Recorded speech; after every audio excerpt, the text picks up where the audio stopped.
Він найкращий пастух баранячих отар. Байрактар. Байрактар.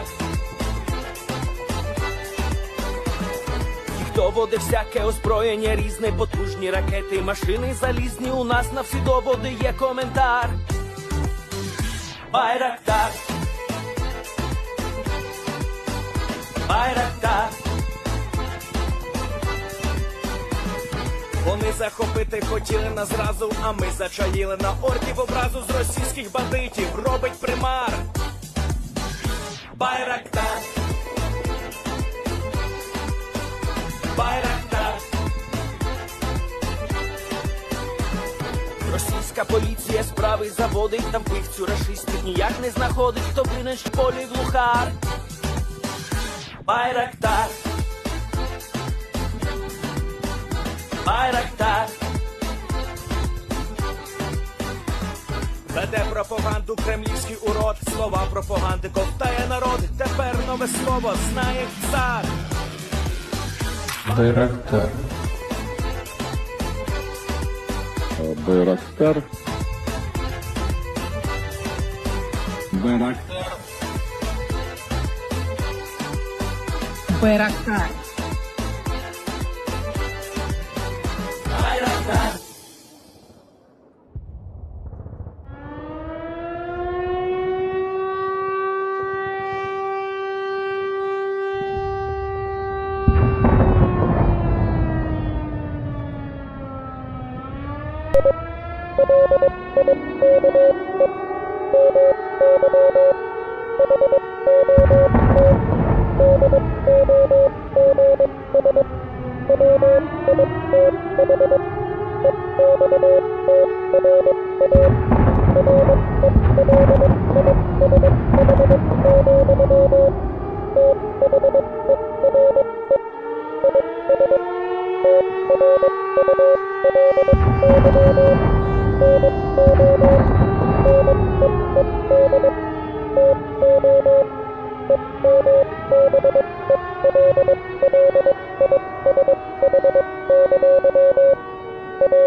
Yes.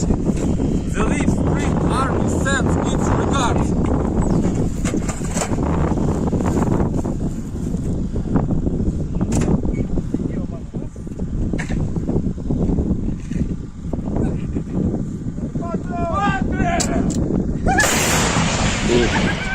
Русский военный корабль. Предлагаю сложить оружие и сдаться. Русский военный корабль, иди нахуй.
Hello, everyone. I'm the Enforcer, and I'm accompanied by Enforcer Matt. And good evening, folks. It's Enforcer Matt, and welcome back to day 766 of the news. And it's good to see you all once again. And Russia is scraping people up off the floor to put them in the military. They're that desperate. And welcome back. And of course, we're going to be covering the past 24 hours of the news of the war in Ukraine with all the relish that is necessary to get the news out there to all of y'all. There is a massive amount of it today, an unbelievable amount, as we were able to hear that Ukrainian forces have liberated villages in the northeastern area inside of the Kharkiv Oblast. We've also been able to hear that apparently the Russians have been pulling people off the streets and lifting them up out of the gutters to get them into the Russian armed forces to fight in this war currently. And we've also been hearing other major news from around the world, including massive news from France, as well as some bigger news from inside of the Russian Federation. But we have loads to cover tonight. An unbelievable amount. But before we get to it, I want to give a huge shout out to Andy L, who sent us an amazing gift today to our P.O. box. It's actually been in there a couple of days, but we finally grabbed it. It was 2 EOTech sets with magnifiers. Incredibly cool, and I gotta thank you so much. Cool. I gotta thank you so much once again for sending those, because those are incredibly nice gifts, and we may even be able to put those into gun review videos in the future. Not promising anything, but I'm saying it might happen. So thank you so much once again. Huge shout out to Andy. Thank you very much for that. I was shocked to open that today and see like 4 EOTech boxes. I was like, what in the world is this? And he really did send 4 EOTech. Super impressive, and thank you very much, Andy. That was very kind of you to do. It was amazing. And with that, we're actually going to be moving on into the first news of the day, which is the liberation of Ukrainian villages in the northeastern area near to the Kharkiv Oblast. We were able to see the footage today of the border guard forces that retook these villages and reclaimed this land for Ukraine. And here's the clip. We can see the border guards moving forward through the fields and making their way to these villages, which had been abandoned by the Russians, as the Russians had largely retreated from the area and had taken up new positions several miles away, meaning that these Ukrainian forces were able to liberate several Ukrainian villages, as we can see them right here, of course largely destroyed, but still liberated nonetheless. Is that a shotgun? Let's see. Oh, it is! Yeah, it is, man. It looks like a 12-gauge pump action or something. Yeah, it looks like maybe a 590, a Mossberg 590 maybe, but really cool. We rarely ever see shotguns in service with the Ukrainian armed forces, and we can see them here getting the Ukrainian flag ready to fly over the village, and we can see that right there.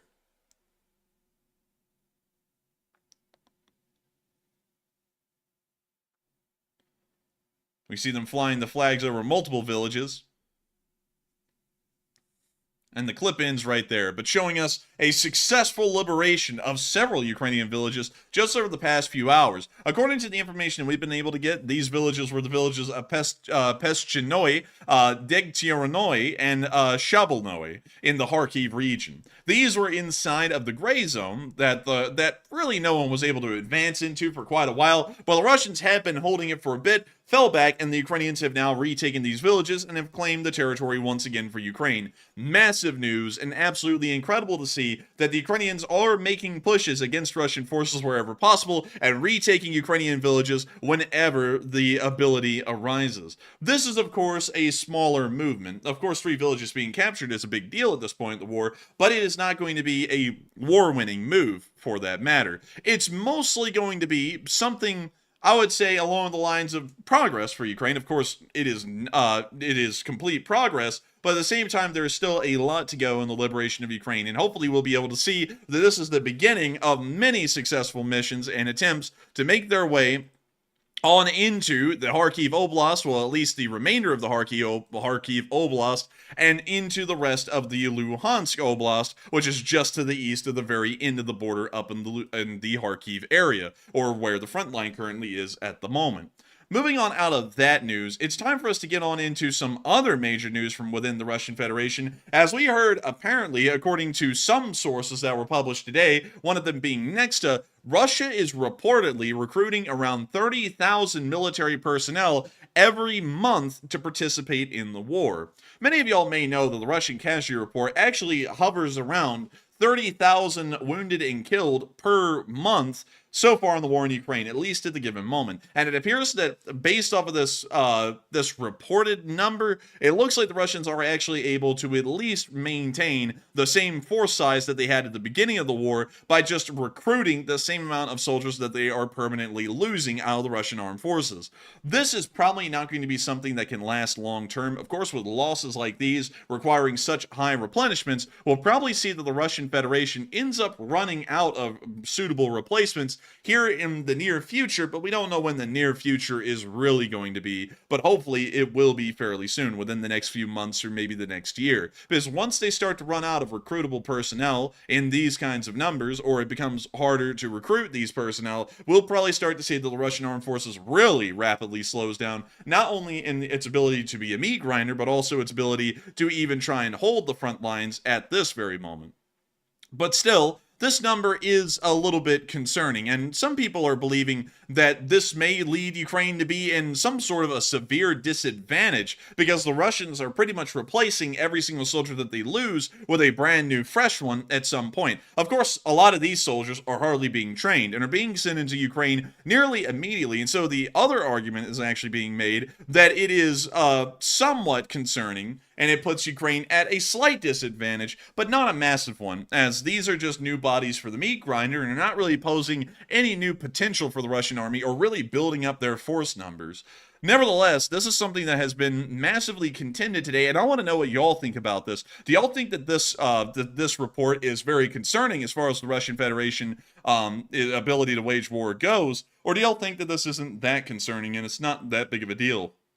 Let us know what y'all think by just telling us, because I'd be very interested to know. And not only that, if y'all want to let us know even farther, make sure to address the question that we posed to y'all inside the live chat, so that way we can get an idea of where all of y'all are standing out on this topic. But while we're waiting for y'all to put in y'all's answers and opinions on that matter, we can see a brand new FSB armored car today. This FSB armored car looks like something out of Batman, and I'm not going to lie, it looks kind of stupid. But I'm going to show y'all this car, because, of course, we have to show y'all brand new equipment and tech on this channel. It's a big part of war, is getting new equipment, new technology that's bigger, better, and grander than the last thing you had in the armed forces. Here is the FSB armored car. Blitz! Oh my goodness, Blitz, man. What happened to the lines? Where's the aerodynamics? Why in the world is the windshield leaning forward? I don't even know, man. This is like as bad as the design on the Cybertruck, if I'm being honest. I think it's worse. I think they actually made it worse, because this is horrendous. I mean, there is no way that you can even recover from a design like this. It's terrible. And then you go to the back, and for some reason the back is this massive bulge. I don't know what this thing is even supposed to be. This thing is hideous, though, and absolutely ugly. I would never want to see anyone being carried around in this thing, and much less so, I would hate to be arrested and put in this thing, and this thing is my paddy wagon. I'd rather just want the Russians to put me out the old-fashioned way, two to the back of the head and dropped off in the playground, than to ever be arrested and put in the back of this thing. It's horrendous looking, it's absolutely ugly, and this is for none other than Blitz Man. The Blitz Man is the only guy who's going to be using this thing, and I'm sure there's only one of them. But it's hideous. It is the ugliest thing I have ever seen, and I have a feeling it's going to get worse as the war goes on.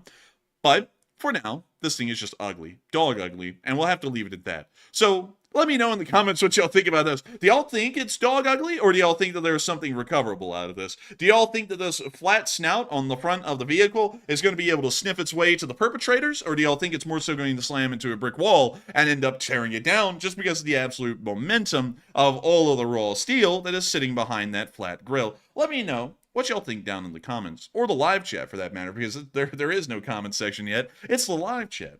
But hey, you know what they say? The FSB has got a FSB, and they are FSBing all over the place. You know what I mean? But moving on from that, it is time for us to start talking a little bit again about this 30,000 number that we've heard today. The 30,000 fresh recruits that Russia is supposedly getting every single month. Is that really a big deal? Is it not? What do y'all think about that? Matthew, most importantly, what do you think about this topic? All right, so we asked everybody in the audience, is Ukraine disadvantaged in numbers because Russia is now recruiting at least 30,000 soldiers per month? And when we say a recruit, take that lightly because it's more like they're actually forcing people into the military. About 52% said yes, Ukraine is at a big disadvantage. 26% said not really, but somewhat. And 11% said no, Ukraine can recruit big numbers. And on this one, I'd have to say that Ukraine is at a slight disadvantage. So I'd be with the 26%. I would say not really, but somewhat.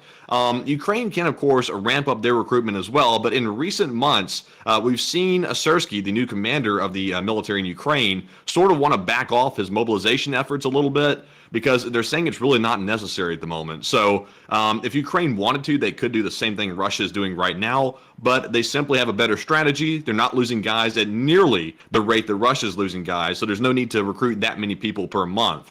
But if you're Russia and you have the meat grinder strategy, you need that many people because it's a necessity. But Enforcer, what say you? I would have to say that it doesn't really put Ukraine at a severe disadvantage. It's more so that the Ukrainians are really just whittling the Russians down. The Russians appear to be keeping their armed forces at a similar size to what they were pre-war, but I don't think this means that this is the end for Ukraine or this is putting them at a severe disadvantage. Ukraine is also probably able to do the exact same thing with their armed forces, which is replace their losses 1-to-1 or even grow their armed forces as the war keeps on going. So this isn't really putting Ukraine at a severe disadvantage. This is just making sure that the war will last longer because the forces are pretty much the same, at least in ratio that they were at the beginning of the war, at least in my opinion. So not that much of a concerning thing, at least to me. And, you know, that's all I got to say about that. You know what I mean? But moving on from that and out of Moscow, we were also able to hear some fairly big news today out of France, where they said that older French systems that were planning on being retired are now all going to be sent to Ukraine if they are usable. This is a very big announcement because this means that loads of French equipment that is reaching the end of its lifespan in France will no longer just be straight up trashed or scrapped for its raw materials. Instead, these vehicles will be sent to Ukraine, so that way the Ukrainian armed forces can get a second life out of these vehicles, or more so, a second wind.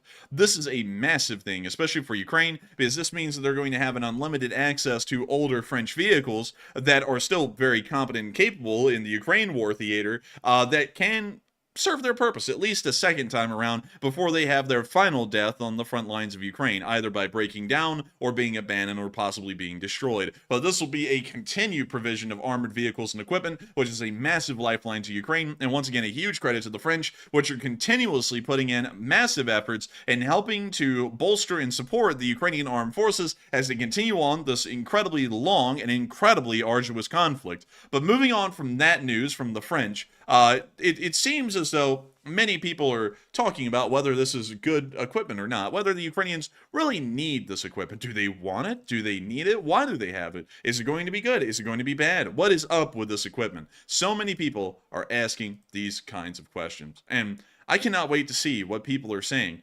because it's something that's really interesting to me. And I see, Matthew, while we're talking about this, the bots are flooding in at unbelievable levels tonight. It's crazy. Just in the first, 25 minutes, I've seen at least 50 bots get banned. I don't know what's going on tonight, but I've had literally at least 50 at this point actually getting banned. It's nuts. I had to consider maybe putting on subscriber mode a minute ago, but I'm going to leave it off because I think I can handle it. But I don't know what's going on. The bots are just flooding. I have absolutely no idea why there are so many bots, but y'all, it is an endless amount. Matthew's the one whacking them down and knocking them out, but it is crazy to see how many of them are coming out. I mean, there's an endless amount of them. I'm still seeing them get banned as I'm talking right now. Just loads of them. Let me see if I can actually get one myself. Boom. Stugnut. Oh, I got one. Sweet. That's fun. I like that. But anyways, I got to tell y'all something. You know what? Y'all want to make sure that the bots get drowned down in the live chat? Put an LSA in the live chat and show them what this channel is really about. It's not about them bots. We'll be getting them with the LSA. So put an LSA in the chat. And speaking of LSA, we also have a fairly big bit of news to cover with all of y'all about what has been going on with this channel. As many of y'all know, the limited edition flag release during LSA week ended early because we had such a large volume of orders that came in for the flags.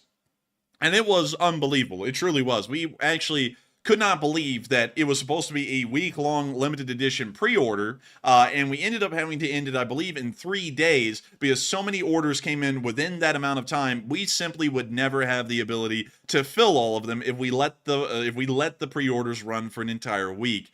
So we ended up having to literally just stop the pre-order and then just deal with the orders we have. The flags are actually here. We spent all day today setting up our pretty much our assembly line here so that way we can get all of these orders out fairly soon. And we're actually going to start mailing the first ones this Monday. So this upcoming Monday during our break where we're not running a stream. We're actually going to be starting to pack the first ones that'll be sent out to folks, and y'all will be getting y'all's flags. Well, at least some of y'all will be getting y'all's flags here really soon. So we cannot wait for that. But out of all of that, the flags were a big deal because we were able to guarantee y'all that 10% of the profits that were made off of those flags would be donated to United 24. It's actually the first time this channel has actually, well, actually, let me think. It is, okay, so yes, it is the first time that we've ever actually directly donated anything to United 24, which is a nonprofit organization that is run by the Ukrainian government. Up until then, well, up until today, all of the nonprofits that we've ever supported are ones that are inside the YouTube Guide Star program, such as Doctors Without Borders, Rise Up for Ukraine, Revive Soldiers of Ukraine, and many others. There's been an endless amount of them that we've ended up supporting through there. And back in the day, when we had our first merchandise store, 10% of the profits did go to Ukraine, at least during one of the first months, I believe it was, and then we ended up donating all that to one of the nonprofits that we ran here on a Sunday night fundraiser. But today was the first day ever that we actually made a large donation to United 24, and it was absolutely incredible. I wanted to make sure, considering that so many people who pre-ordered the flag pre-ordered it from here on this live stream, I wanted to make sure to show you all the receipt. Here is the receipt for $1,600.35 donated by this channel to United 24 as the 10% of the profits that were raised off of these flags. I have to say again, we've got to thank the entirety of the LSA for really getting behind the idea of the Lee Spring Army's flags, supporting this channel and helping it to keep on running, and not only that, helping us to help in a small way in Ukraine. This $1,600.35 is actually going to be going really to demining efforts inside of Ukraine and other efforts as well. So that is actually incredibly cool. So on that front, I didn't put it in the post. I didn't want to write it out in specific. I'd rather just say it on the stream. But you had the option when you donated to United 24 what you wanted to put the funds toward. And the option that we picked was defense, because that was the one that seemed the most promising to me, because they're currently fundraising for some new drone boats to strike some Russian targets. So I was like, that looks like a good way to put it. But then when you put it in there, it simply says donate to Ukraine. So I'm not sure if it actually goes just to defense, but whatever it goes to, it will go to one of those categories listed right there in the tweet. And any of those are good to me. So, you know, if it's humanitarian demining or if it's like medical aid, all that stuff is tremendous. And $1,600 to United 24. I love to see it. It is absolutely incredible, and I got to thank the entirety of the Lee Spring Army once again for getting those flags and making this possible. We originally had a concept where we were just going to sell the Lee Spring Army flags, but Matthew and me both started to think about that, and we thought it would be really nice, even while we're doing something that's entirely contained within the Lee Spring Army,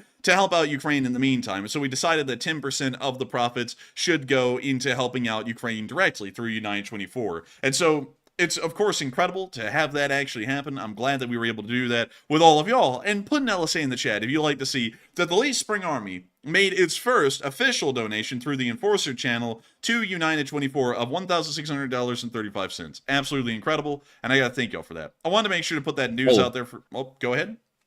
And also, one other thing as well, I see a lot of people asking, when's the next merch drop coming? And I can't make any promises right now because I will say that the merch store is solely my project. So it's a one-man band with that. The Enforcer actually starts his new job on the merch store on Monday with signing all the flags and stuff. So he gets to join the fun with me. But after we get done processing all the orders, the one-man band team, which is me, starts working on the next merch run that we're going to have with the design and all that good stuff. And I also got to go back and start the whole process over again with the website, packaging, and all that good stuff. So it'll probably be mid-April is my goal, but maybe a week beyond that. But my priority right now is getting the flag orders out to make sure we can get those out as soon as possible. We hope to have the USA orders out by the end of next week, and the estimated ship date for international orders is still April the 22nd. And we hope to have those out earlier, but it's probably going to be around the 22nd because we have some things to finalize with international shipping. So we're hoping to get those out much faster. But right now, USA orders are. Oh no. Oh no. Hello? Hello? Oh, dude, I don't know what it was. OBS didn't even have a problem. We were streaming fine just then. But your entire call cut out right there. Like, nothing came through. Damn. I hate that, man. Damn bastard. Extra relish. Extra relish. Man, when that happens, I want to cuss so bad. I want to go on the cussing spree when that happens so bad. I'm trying to hold back. I know. The internet. I'm telling you, Spectrum. Come on, man. It really pissed me off because at that time, Matt, that you cut out, I immediately went to OBS. It didn't even drop. Like, it didn't even go down in kilobytes per second. It was still running at its same speed it was. I was like, what the hell? I was like, the call just cuts out. But anyways, hate to say that. I hate to say that because Matthew had a lot to say about that because we've been talking about that all day today. But sadly, y'all just have to hear that another time of the stream, maybe a little bit later on. But moving on from that big news, I just want, and also, by the way, we just wanted to make sure to go over that because we put this out everywhere today. We put this out on Twitter. We put this out on YouTube. We put that on Patreon. We've also wanted to make sure to make an announcement about that here on stream because we want to make sure to be as transparent as possible. One thing that many other channels don't do is that they'll say, give us money and we'll give some of it to Ukraine. We said that we would donate 10% of all of the flag purchases profits to United 24, and we wanted to make sure to show y'all that everywhere we could, even taking the time to do that on stream, because this is one of the few times in channel history where we're not running something through YouTube Give, and one of the big things about this channel is trying to be as transparent as possible with where y'all's money goes, whether it goes directly to us like it does with the super chats, because 100% of the super chats goes to supporting the channel, 100% of Sunday fundraisers goes to the nonprofits that are being supported. We don't even have to show a receipt for that because it's through YouTube Give, so the receipt is literally the fundraiser itself. And then with this is one of the few times that we've actually had to make sure to go through and make the effort to show a receipt, because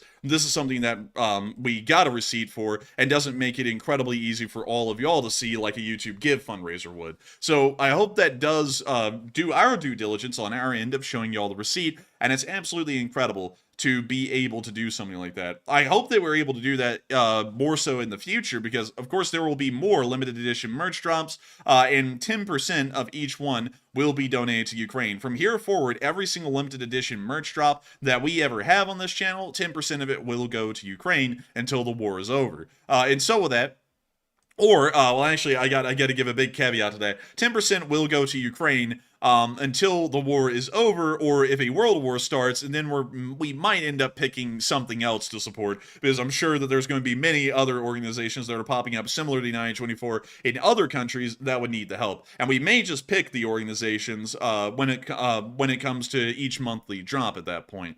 But we'll have man, if World War breaks out, we probably won't even be on this channel at that point. We'll probably be in the military at that point. Probably so. Well, maybe not me because my spine is crooked, but you probably will be in the military. I'll be going. Yeah, sign me up. man, they'll sit there and try and arrest me if I go and try and enlist with the spine I got. They'll be like, "You're trying to falsify documents. Arrest this man." And I'll be like, "What the hell? Like, what do you mean?" But anyways, moving on from that, and moving on back into Russia, because we still have some Russian news, we were able to see that a Muron M was hit today by the Steel Border Division of Ukraine.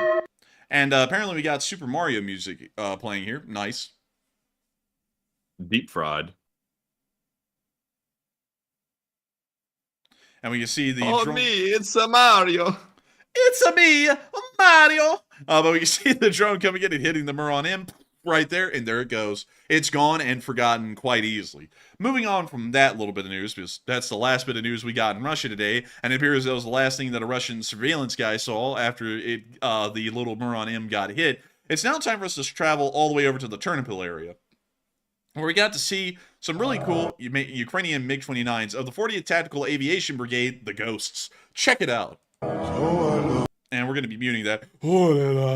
That's why I sound like when I'm winded from running. I go, hold it on.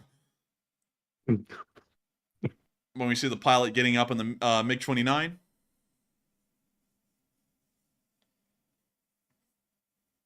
See them going through their pre-flight checks. That was an R-73 right there. A shorter range dogfighting air-to-air missile. Really cool.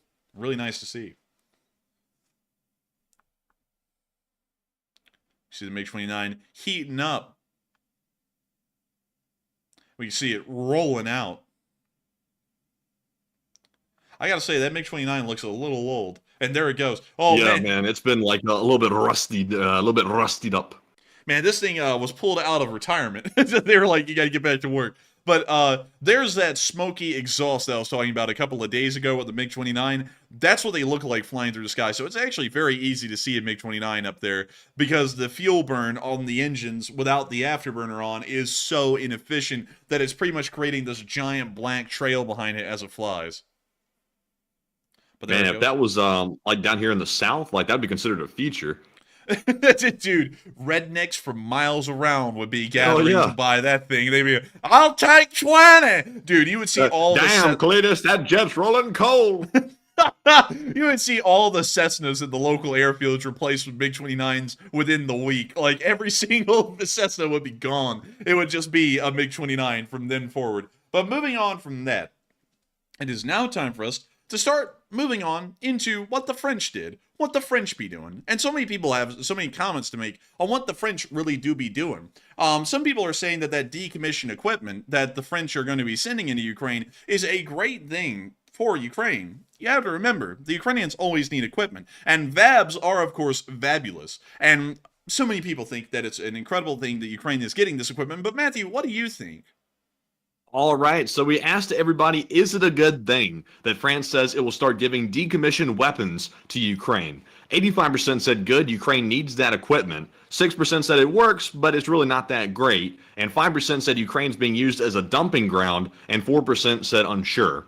And in my opinion, I believe that if Ukraine saw this equipment coming and they saw it was, unusable or something that was basically garbage, Ukraine could simply say, we're going to pass on it, we don't want it. But France is saying that they're going to give Ukraine the option to take equipment. They're going to have the option to look at it and have the first right of refusal to take that equipment if they want it. And I think that's a very generous thing to do because France could try to sell that on the used market perhaps or do something else with it. So France is being very generous here by doing this. And Ukraine, of course, will pick and choose what it wants out of that decommissioned weaponry. So I'm with the 85%. I think it's a good thing. But Enforcer, what say you? I would have to say that this is an incredible thing. I see some people apparently go, Ukraine is being used as a dumping ground. And to those folks, what do y'all expect them to get? Filet mignon? I mean, like, they got to be happy with what they get at some point. They're not going to get the best of everything in the West. And this is a fairly good deal here because a lot of the equipment that they're already getting, that they've gotten throughout the entire war, is secondhand equipment. So this isn't anything new for Ukraine. This is pretty much top par equipment for what they've been receiving from the West. I believe that this is going to be great because the French are going to be retiring and decommissioning hundreds of vehicles probably throughout this next year alone. And that means that Ukraine is going to have first dibs on grabbing the ones they want and getting to use them in Ukraine. That is going to be a constant supply of vehicles that they otherwise would not have, and something is better than nothing, at least in my opinion. So I'd have to go with a large majority of y'all that said that this is very good for Ukraine because this is one of the best deals in the history of trade deals that we've seen in between Ukraine and France, 100% without a doubt. But with that, we are going to be moving on from that little bit of news and that big announcement that the French made today, which was wonderful to hear. And we're now going to be moving back into Ukraine and towards our location unknowns. We actually have an interesting amount of these tonight, starting off with Hello Kitty. Now, y'all have heard of HelloFresh, possible sponsor, but many of y'all have not heard of Hello Kitty. Hello Kitty is a cat that was created out of, I think, China. Let me make sure. Hello Kitty is...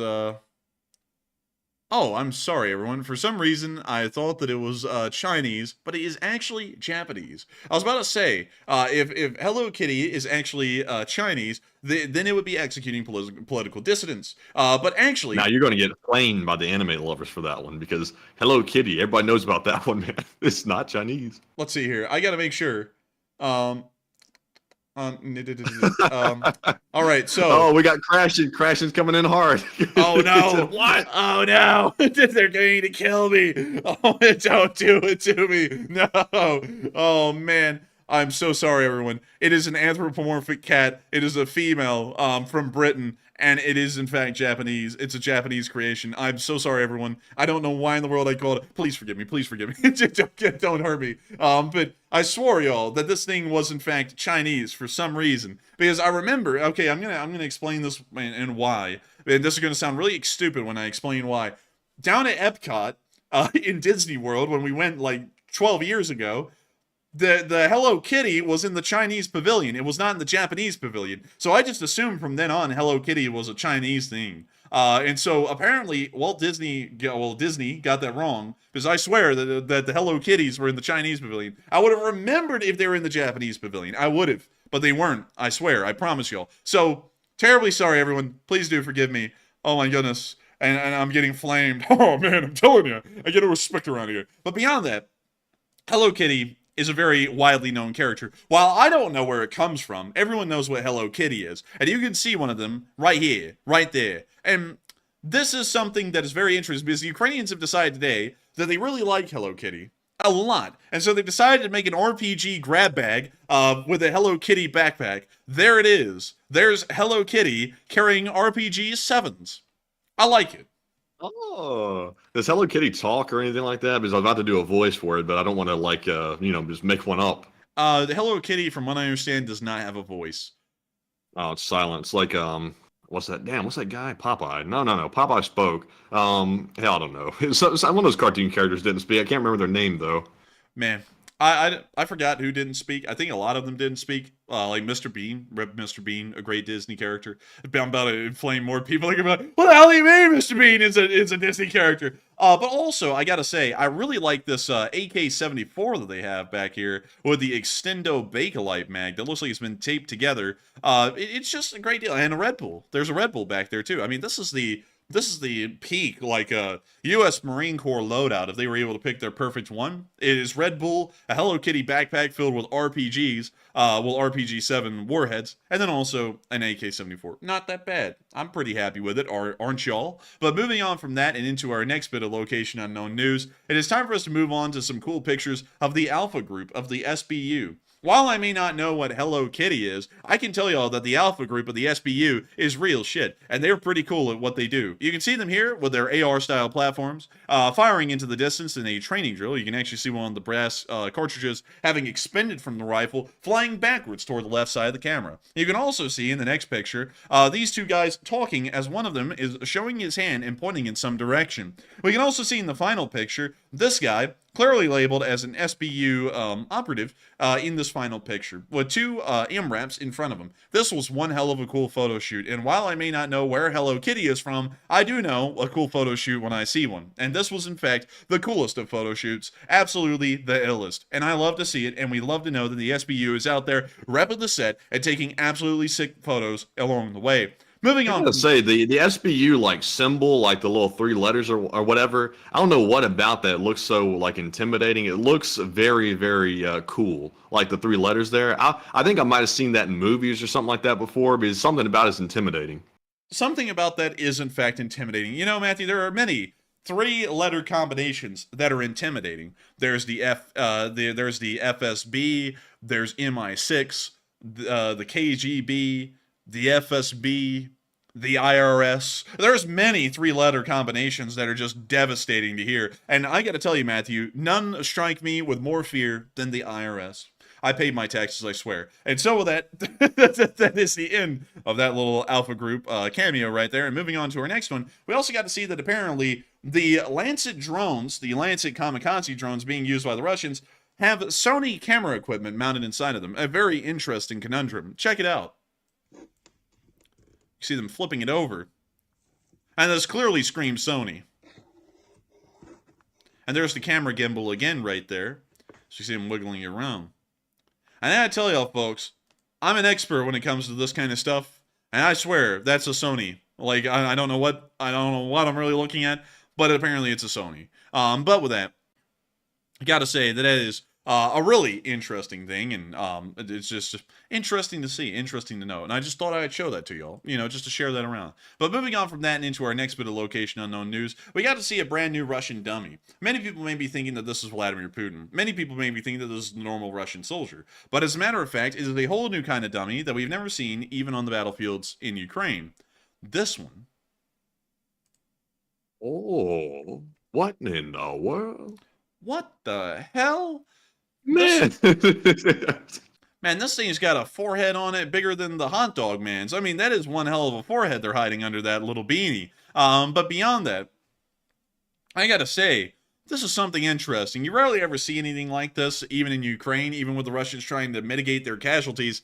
Stuff like this is rare. And to explain what the plan is behind this, is that they put this guy up, this dummy here, which is kind of like every other Russian, and then they place a candle near it to heat it up, so that way, during most times of the day, it has the thermal signature of a Russian soldier, and a Ukrainian drone will come and try and hit this, instead of trying to hit an actual Russian soldier. Whether this works or not is one thing. We've never seen one of these get hit by the Ukrainians so far, so we don't really know if this actually draws Ukrainian fire, but it looks absolutely stupid. And also, I gotta say, they gave this thing one hell of a head. I mean, this thing has got a head like Slender Man on this thing. And I don't know what the hell the plan was. And also, it looks like the knees are facing backwards. So they are going to be absolutely confusing the hell out of some Ukrainian. And they're going to believe that they're watching a possessed Russian standing around with a stick somewhere on the front lines. But really bizarre. Matthew, what do you think of this thing? Accurate thing that they could be carrying. But overall, I'm not sure who they're fooling with this, really. I don't know who they're fooling with this either, Matthew. I thought you would have a better idea, but it looks like you're as in the dark as I am about what the hell this thing is really supposed to be fooling. But moving on from that and into our last bit of location unknown news, we were also able to see the Russian casualty report over the past 24 hours. And oh my lord! Oh my goodness! They got an extra Bobcat today. I'm telling you what. Man, and I tell you what, this is the reason why Russia needs to recruit 30,000 troops a month. Because if you're losing nearly 1,000 a day almost on average, that comes out to about 30,000. Not good at math, but 30 days in a month times 1,000? I mean, that's a lot of them. And I gotta say, impressive numbers today, all around. 7 Bobcat skid steers knocked out. That is a very impressive number. 730 Russian soldiers knocked out in the past 24 hours. Very nice to see. 20 armored personnel carriers, 25 supply trucks, 29 main battle tanks, 15 artillery pieces, 45 drones, 24 cruise missiles, 1 anti-aircraft system. Overall, it was just a really good day. I mean, can y'all complain about these numbers? I can't. Can y'all? I'm sure no one can. These numbers are the kind of numbers that show that Ukraine is continuing to defend its territory and showing that they're doing one hell of a job. And we're always happy to see them doing one hell of a job. And so with that, we're now going to be moving on from the Russian casualty report, and we're going to be moving a little bit far out there, on into the Ukrainian front lines, because there's been a decent amount of news, especially in some of the hot spots of the battlefield, around the Kremenna Forest, around Bakhmut, around Donetsk, and down in the Krinky area. We've been seeing a lot going on in those specific battlefields, and we've gotten enough information today to reap some details out of what's going on in these areas and what we may be expecting as the months go by into this year. But before we do that, I want to make sure that we address a couple of questions in the chat. So Matthew, what do we got? All right, so hopping into our first question of the night, we have a very generous $100 donation from the channel legend Activista. And thank you very much, Activista, for that very generous support of 100 big smackaroos. And sadly, no comment from Activista. But I must say, I haven't noticed this in a long time, but that profile picture you have of the sailboat on the water, I gotta tell you what, I wish I was there right now. I would love to be at the beach. But thank you very much, Activista, for that support. And Enforcer, what say you? And I gotta thank you so much, massively, Activista, for that unbelievable support. You're helping this channel to stay alive, you're helping it to keep rolling, and we greatly appreciate you helping out this channel and helping us to keep this thing running. If it wasn't for folks like you, we wouldn't be able to be here, right now. And so, thank you so much once again. I hope that does address that well. And while you didn't throw in a comment, I know that you're one of the massive viewers of this channel and absolutely love this channel and enjoy it. And I'm so happy that you appreciate it and enjoy it enough that you find it worthwhile to help us to keep this channel on air.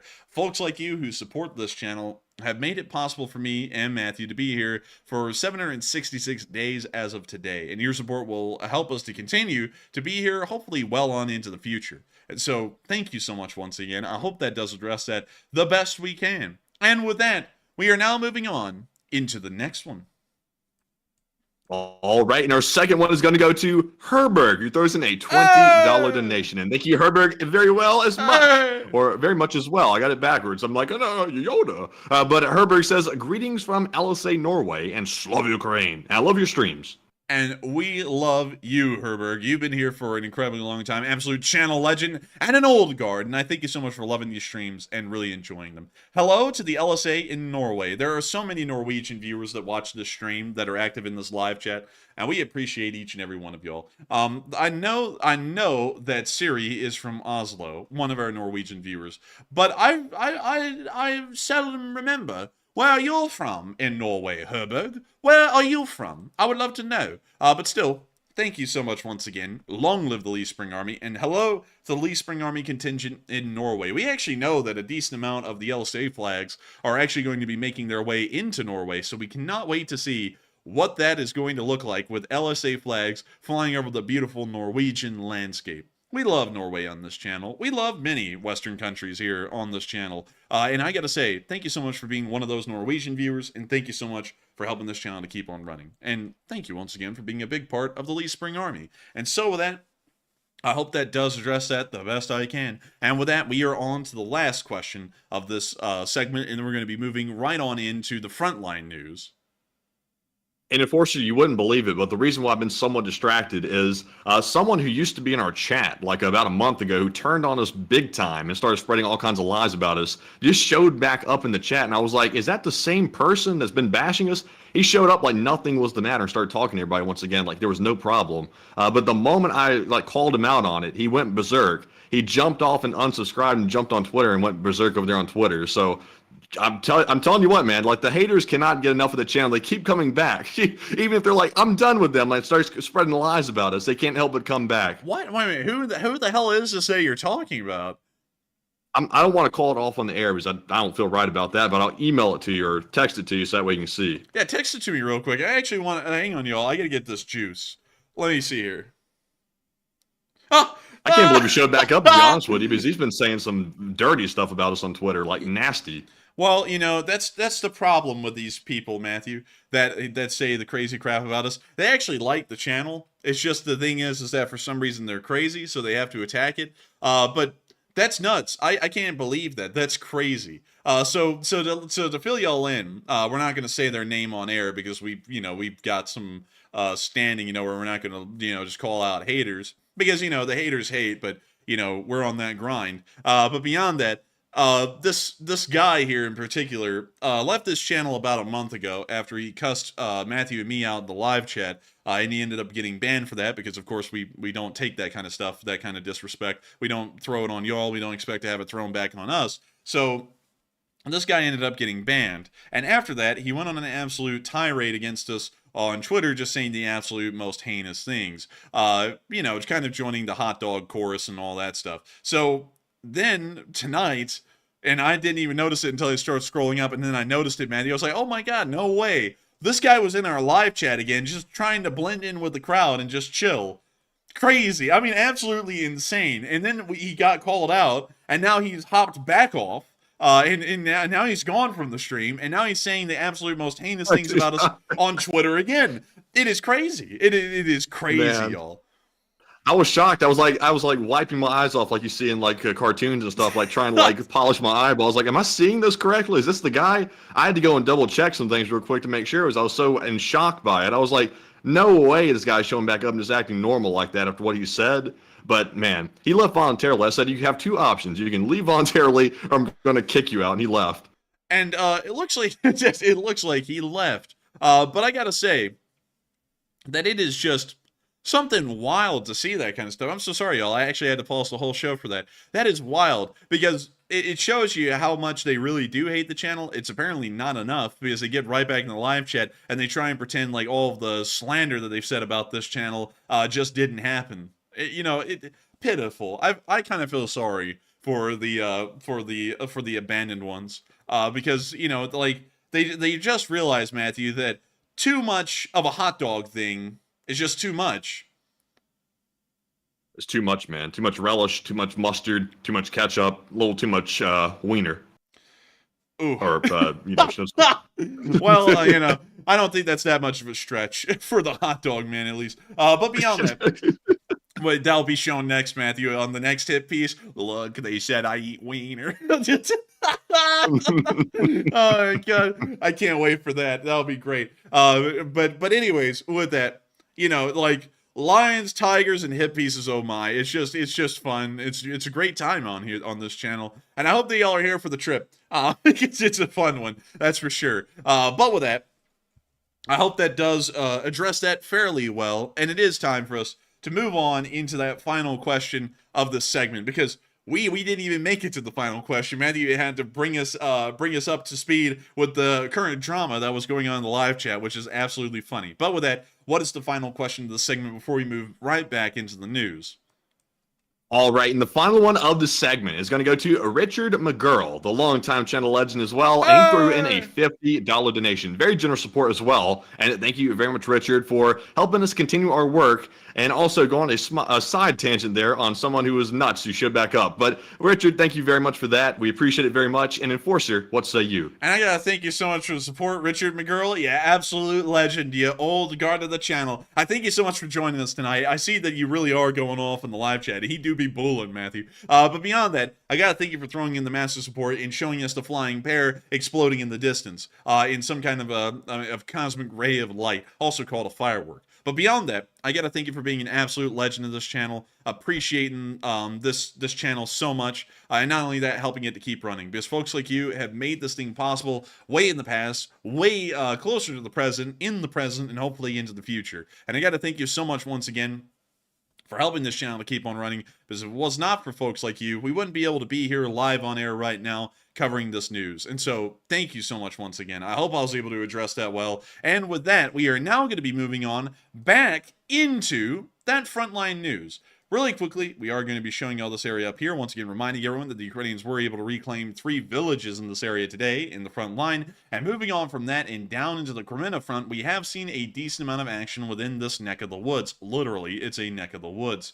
But to show y'all what's been going on here over the past 24 hours, the front line has not moved, but we are seeing elevated activity of Russian forces and Ukrainian forces on all major offensive axes in the war, either the ones that were active about a few months ago or the ones that are still active currently, with Crimea being one of those currently active front lines where the battle has been going on.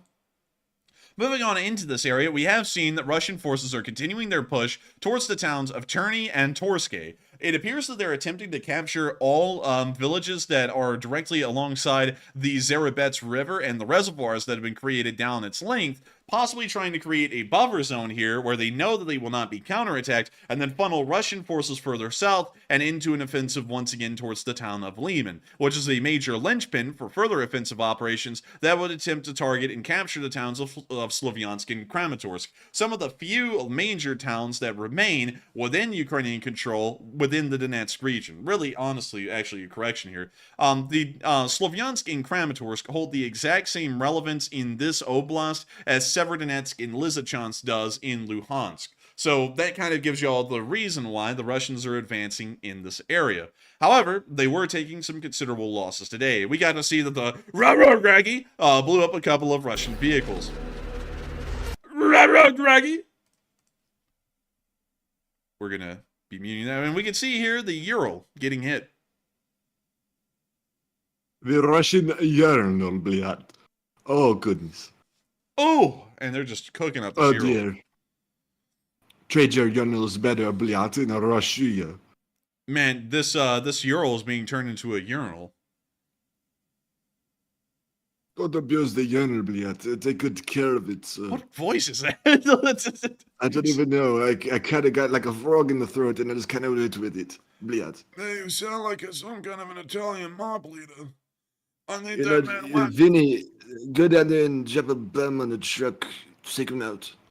You sound like that guy from The Sopranos. Listen, I respect you, Tony. I really do. But I need you to whack so-and-so. I need you to whack that damn animal Bandera, whatever the hell his name was. But anyways, we can see them continuing to strike the Russian Urals. Rah-rah, raggy. Oh, that thing got toasted. Alrighty. I lost it. Came back in a little bit wheezy that time. What happened? Eric Andrea said, sounds like King Charles. Me and my beautiful wife Camilla. Everyone's saying it sounds like King Charles. What the hell is up with that? That wasn't even intentional. But we've now seen MTLB. Oh. Never go against the family. Ever. Never go against the family, Tony. Don't do it. But Fredo, please don't go against the family, Hey, Fredo. don't say Fredo. Man, you say Fredo to some people like that dude on CNN, that dude be like wanting to throw down. Oh yeah, you want me to bust you down the stairs and knock your teeth off? Jeez. It's just like, bro, he just Like, said it's just something. it's just a character off The Godfather. It's like, good lord, it's like you gotta go that berserk. Like, whoa, Nelly. Like, easy. Big Snack 100 said that accent is so bad, man. Man, he roasted me so kindly. Man, he put the laughing face My behind it. accents kind of suck. Man, honestly though, he put a laughing face behind it, so it does get a pass. You know, like that's. Oh how yeah, it man. works. If you put a laughing, you can say, man, I think you're stupid, and put like the laughing face behind it, and it makes it okay. Like it's good from that point forward. Man, you can sit there and say, man, you ought to choke and die, as long as you put a laughing emoji behind it or an LOL, then it's just fine. He gets a pass. But anyways, moving on from that, great to see the Radrog destroying a whole bunch of Russian units in the area. And moving on to our next clip, we actually got to see that the Shadow unit, the Shadow Wizard Money Gang, ended up blowing up and destroying a T-90M today near the Gromena Forest. Bless me. But we can Bless see them. you. Well, thank you. We see them here flying up to the T-90M and lining up the bomblet for the tank hatch. And there goes the M67 frag right into the turret. Bada boom, bada boosh, and the ammo immediately detonated, starting a cook-off. That's the end of the clip, but of course y'all all know Pigeon Forge, baby. But with that, we're moving on from that clip and on into our next one, down into the area of Dubrova, where we're also able to see that they were taking out Russian forces with drone-drop grenades. Hang on. Hold up. Wait, this is the same clip just with more filler. What the hell? Okay, so anyways, we're going to be moving on from that. That is a duplicate. Sorry, everyone. This one got to the action a lot quicker. But beyond that, we know that within the Gromena Forest, the Russian forces are still attempting to advance on Terney and Torske. It appears that Ukrainian defenders are able to hold them back at the moment and are doing quite well at inflicting casualties on these advancing Russian forces. Moving on from that and down to the Bakhmut area, we actually got a notable amount of news from the southern flank of Bakhmut near to the town of Klishkivka. Here in this area, over the past 24 hours, we've seen absolutely no Russian frontline advances, but we have seen Russian armed action making attempts to break through Ukrainian lines and begin to retake the village of Klishkivka, which we can see right here. Going off of the footage that we have today, it appears that was met with no success, as we got to see some footage of the troops of the 93rd Kholodny Yar today. Check this out. Oh yeah! Copyright, baby. I love it. But we can see right there a what appeared to be a T-80 of some sort. Doggy. And there we see the tank rolling along, going through the muddy seas of the area. And making my way downtown, walking fast. And we can now see them bombarding forces in the distance. We see the 93rd's tanks just absolutely obliterating the Russians. And Tokyo drifting.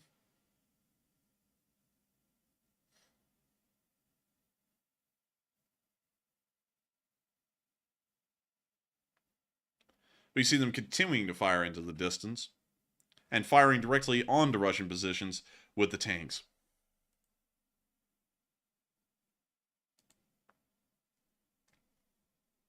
It's always like, obviously there's a war on, so there's going to be devastation. But anytime you really see footage of these places, them driving through it with a tank and see how bad it really has been hit, It's like, geez, man. It's like it's hard to believe that shells and explosions like can really cause it to flatten it like that, where it just turns like grayscale everywhere. Like this photo shot right here, it's just straight up devastation in every square inch. Yeah, it really is. It's crazy to see something like this. And moving on from that and into our next clip in the area, we also got to see a Russian soldier getting stalked by a drone. This Russian soldier is getting stalked by this drone, a lot like we get stalked by hot dog men's goons. But here's the clip. When you see the Russian taking a jog.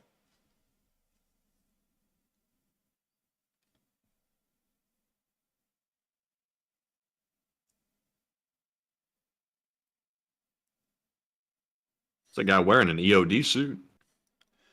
I I don't know. But dude, this guy is jogging the slowest jog I've ever seen. It may as well be a walk. On my way. He turned around, looked like that dog's still after me. Look at him. He's like, he's still after me. Maybe if I jog a little faster, instead of going 4 miles an hour, I go 5 miles an hour. Oh. Oh my god. Oh my goodness. Well, he disappeared in a puff of smoke. But with that, we're That going was actually the Gorka suit, I think, actually. I think I saw the Gorka suit. Gorka? Man, you're just reading that out of the live chat, aren't you? I did. Kolchak said that, actually. Thank you, Kolchak. So, the Gorka suit, maybe it is, maybe it isn't. I don't know. Maybe it was. This is the Gorka right here. That's what a Gorka suit looks like. So maybe. Yeah, it could be it. He was wearing something around the neck that looked like a EOD, like a neck brace or something like that. Maybe. It could be. Also, who the hell came up with the pack system for the Gorka outfit? Because look at the pack structure. There's nothing on your actual back. It's all down on your ass. Like, if you fall flat on your ass, you just crush all of your equipment. That is a stupid idea. Like, I don't know who came up with that, but that was dumb. Also, let's see what this is right here. Oh, look at this. Interesting little optic right there. Very interesting. That is interesting. I like that one. Let's look around here. What do they got here? Dude, this guy looks like he's up to something shady. Yeah. I'm not gonna lie. That dude was a bank robber before he got into the military. He was something. He definitely wasn't a upstanding citizen, working a normal job or anything like that. He looks fishy. Man, when you gotta fight for Russia at 12, but you gotta rob a bank at 1, that's what you look like right there. He's even got that look in the eyes, like he's like he got nothing but bad intentions. Oh, terrible intentions, the worst of intentions. Also, Matthew, look at this. They got a PSO scope on this thing. They got an EOTech on that one. Oh, that's interesting. Oh, nice. Hey, Andy L sent us one of those. Maybe we could try and get a side rail mount for an AK and put an EOTech on an AK. And then How'd they get an EOTech though? I wonder. Like that's kind of weird. It's like they must have like sort of sourced that from the third market, kind of like they did the Starlinks, I guess. Maybe so, actually. That's an interesting concept, interesting idea. And then we can see more side rail mounts and everything. Matty, you know kind of what I'm looking for, right? Like, why I'm looking through all these pictures trying to find a specific optic. But let's see. So. I'd be dipped. They don't have it, Matthew. It's just that rare. Like, it's just that rare. You literally can't find them even in Gorka suit pictures. There's got to be someone who has this optic. Like, someone out there has the optic I'm talking about. I'm going to look for it for a second. Because I got to know. I got to know now. Okay, it's not there. Okay, well, where the hell is it? I'd be dipped. Okay, so in case y'all are wondering, let me go pull it up. Let's see here. In case y'all are wondering what optic I'm looking for, and let me go try and get a good picture of this thing. I said a good picture. Where the hell is one? You've got to be kidding me. Oh my god. Okay, so here's the one I was looking for. This one right here on this AK-74. The 1P29 right there. I was looking for that one. Could not find it for the life of me with the guys wearing the Gorka suits. But we finally found one right there. These are actually pretty cool. They're like the Soviet version of the ACOG. It was actually based off of a British, I think it's called like the Trilux or something like that, I believe. It's pretty much a direct carbon copy of that. But still a fairly interesting scope. These were seen a lot in the Russian invasion of Ukraine in 2014, but we start to see these a lot less in the current war in Ukraine right now. But they have a pretty cool reticle. This is what the reticle looks like. They're just really neat. That's what I'm trying to get at here. They're pretty neat, and I was hoping I could use the Gorka suit thing to try and show y'all one of these actual sites. It's really neat. I mean, 100% incredibly neat. Look, this one's being used in Arma Reforger. That's just cool. You know what I mean? Yeah. Arma's pretty realistic looking for a game. Like, way too complicated to play, in my opinion, but it's a very realistic looking game. Incredibly realistic, hyper realistic even. But Escape from Tarkov takes the cake for being an absolute hellhole because of hyper realism. But moving on from that and into our final clip in this area, we also got to see the 80th Air Assault Brigade destroying a Russian tank near Klishkivka. Wait, what kind of guns did these guys have? Oh, they don't have one of those scopes. I was about to say, isn't that BS if they had that scope? But anyways, we can see them here hitting the Russian tank right there on clip. On film, more so.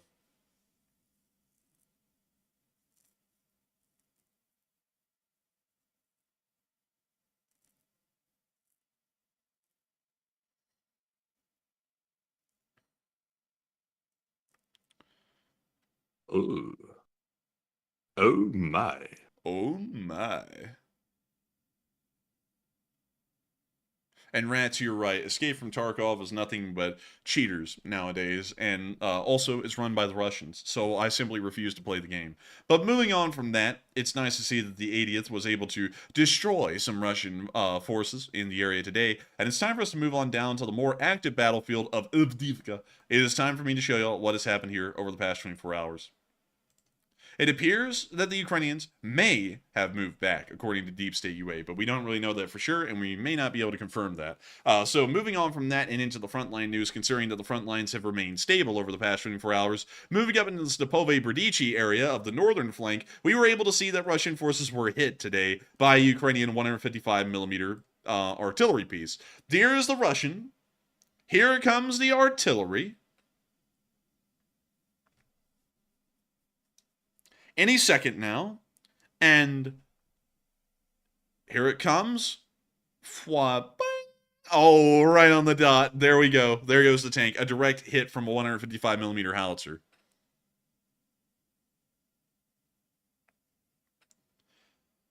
It was actually a BMP-3, not a tank. But with that, that's the end of the clip. And hey, a BMP-3 lost, that is fairly good. Some of the better ones that we've seen so far. Very happy about that. I like to see it. We love to see it. Moving on from that and into our next clip in the northern area around Stepove and Berdichi, we also get to see the Russians getting bombed. Oh. Whoa. Here's the clip. The Russians are hiding under this APC. They crawl out into the open. They're like, oh, bled, we're free, Ivan, we're free. And then the other one comes out like, oh my lord, it's a blessing from the Lord. As the Ukrainian drone watches on.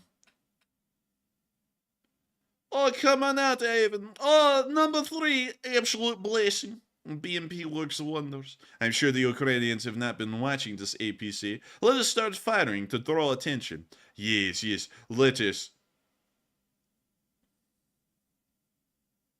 And now These guys are about to find out why Russia doesn't have free healthcare, and also better find out why Russia's recruiting $30K a month. And it looks like they found out. And now we're about to see them find out twice just for good measure. It's sucky, and there we go. They're gone. Oh. That guy was like, leaned over, staring at that battle log like, how come they did not have any luck for us, Bliat? They just fell on the ground, no luck. Oh, no luck, Bliat. Boo-hoo-hoo. Oh, and this drone is coming in very slow, like. Oh? Oh?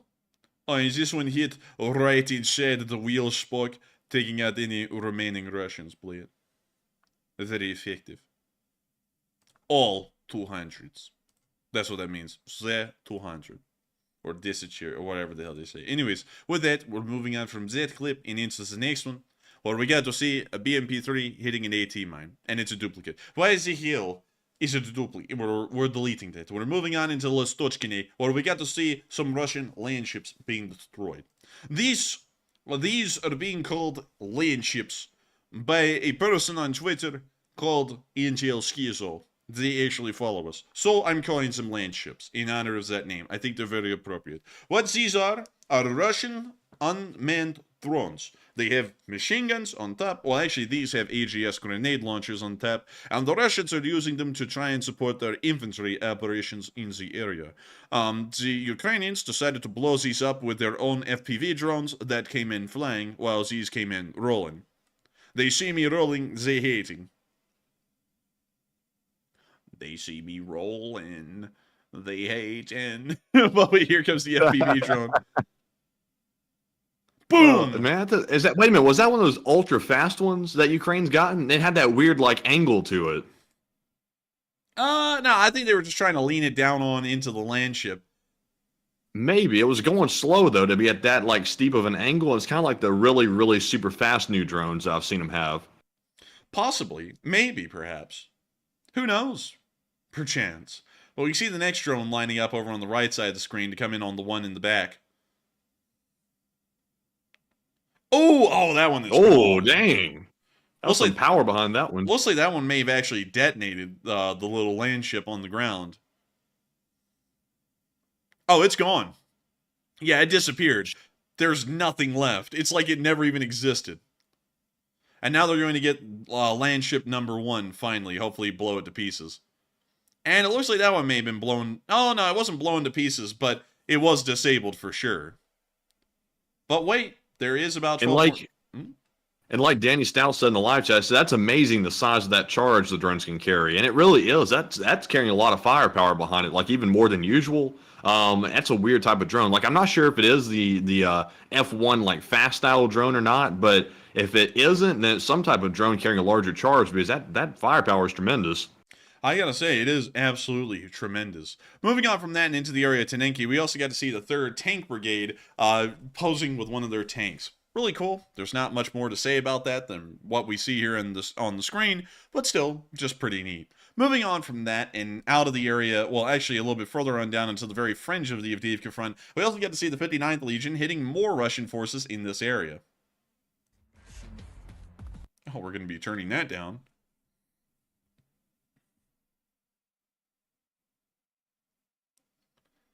And we can see them lining up the drone and coming on down onto this 2S3 Akitsia.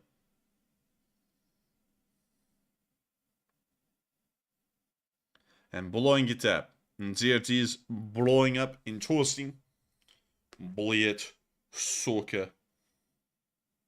Bring out the French toast, man, because I think they're setting this place on fire. Man, watch out. Macron will show up if you say French toast. But with that, Man, you just spoke a million miles a minute just then. Like you went, brow, and then you just went right up to the current day. That lag was killing me.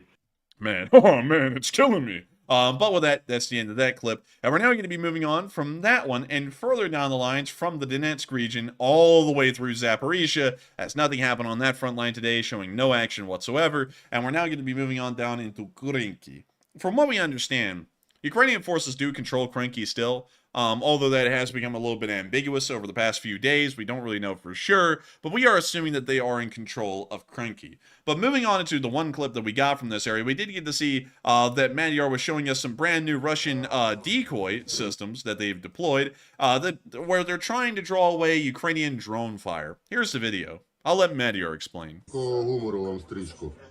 Так ось вона яка красна армія, в буквальному сенсі слова.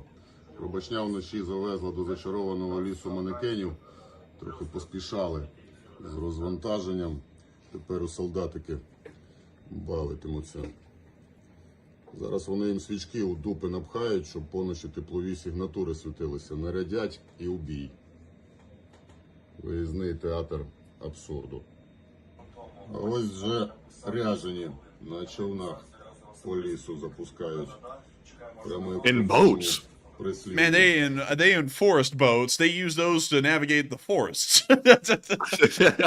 Man, the Russians said, call out the boats. We got to row up out of here, you know, land ho.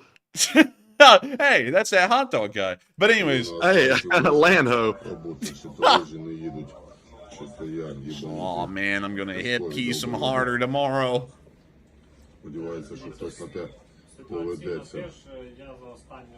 Пілоти, пам'ятайте про хибні сілі. Всім іншим тихих вихідних. Oh, someone had tuberculosis back there. Ось такі забави у хробаків в зачарованому лісі. На колесах кринків. Кольору фламінго. He called the drones, well, the mannequins flamingo colored. Very astute observation by Madior. But moving on from that clip and on into our next one, a little bit further down on the left bank of the Dnipro, we also got to see that the Ukrainians were able to destroy a Russian checkpoint today. Whoa, excuse us. That was incredibly loud. But here they are, destroying the checkpoint. There's the checkpoint, highlighted on the road, and there goes the checkpoint, highlighted on the road.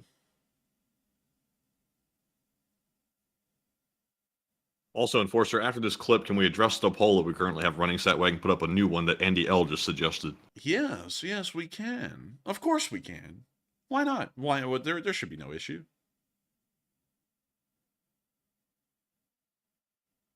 But with that, that's the end of that clip right there. And Matthew brings us on to the next big thing. We have to address the question that we've asked all of y'all. And we've asked y'all about Medvedchuk, an exiled Ukrainian and Russian, who says that a nuclear strike on Ukraine is in the horizon or within Ukraine's future. What do y'all think of that statement? And Matthew, what do you think of the statement? So a lot of you had thoughts about Medvedchuk, like the Enforcer said, who is an exiled Ukrainian now living in Russia. He says a nuclear strike on Ukraine is on the horizon, and that's a hell of a statement. And also, remember, Medvedchuk is a little bit mad because I think some of his stuff just got seized as well. So that could be playing into the statement there. But 33% said Medvedchuk is untrustworthy and no good. 30% said it's a real possibility, and I agree. 23% said it's not a real possibility and totally false. And 14% said unsure. And on this one, I will say that I don't think it's likely. I think the odds are pretty low of that happening at the moment, but it's not to be ruled out into the future, because if Russia gets pushed into a really, really, really bad corner, I think Putin might resort to extreme means to basically save his regime and avoid being taken down, because right now the only thing motivating the war in Ukraine is pretty much Putin's ego. So that's the driving force behind all of this madness that's going on in the world right now, is one man's ego, which is Putin. So I wouldn't put it past him to do something as crazy as to launch nukes into Ukraine as a last-ditch effort to save the Russian regime. But Enforcer, what say you? I would have to say that Medvedev is untrustworthy, and I would not trust the information. But I would say that it is a possibility. But once again, I wouldn't trust Medvedev to make that statement if we were to work off of it for anyone and believe them. I would doubt that the most from him. But with that, I hope that we were able to address that at least the best we can, because that's all we can do. We can only do the best we can, right, Matthew? Right. Yes, right. But moving on from that, we're now moving on into Pony Ativka, where we got to see a paladin in operation with the Ukrainian Marines in this area, sporting a Ukrainian camo. There it goes. Hello? Oh, yes. Oh my goodness, Matthew. What happened now? Oh my goodness. Oh my lord, the internet went off. Oh my lord. Yikes. Again? Scary. I mean, I literally I got thrown off the internet just out of the blue. Well, at least we're back. I think we're good. I think we're good. I think we're all right. Well, you see their paladin in operation here. Isn't this just cool? I love this paladin.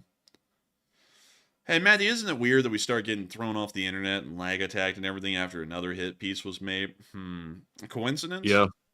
Luckily, we have a spare, all that good equipment and everything we can plug in to try to get a new IP, because I have a feeling that it might have gotten leaked again or something. But also notice, though, the bots are coming in pretty heavy tonight as well. So, you know, something's going on. And also remember, another YouTuber's channel just got hacked the other day. So I think there are some efforts going on to try to derail some Ukraine channels. And it looks like we're once again on the chopping block. And I wonder who could be behind it.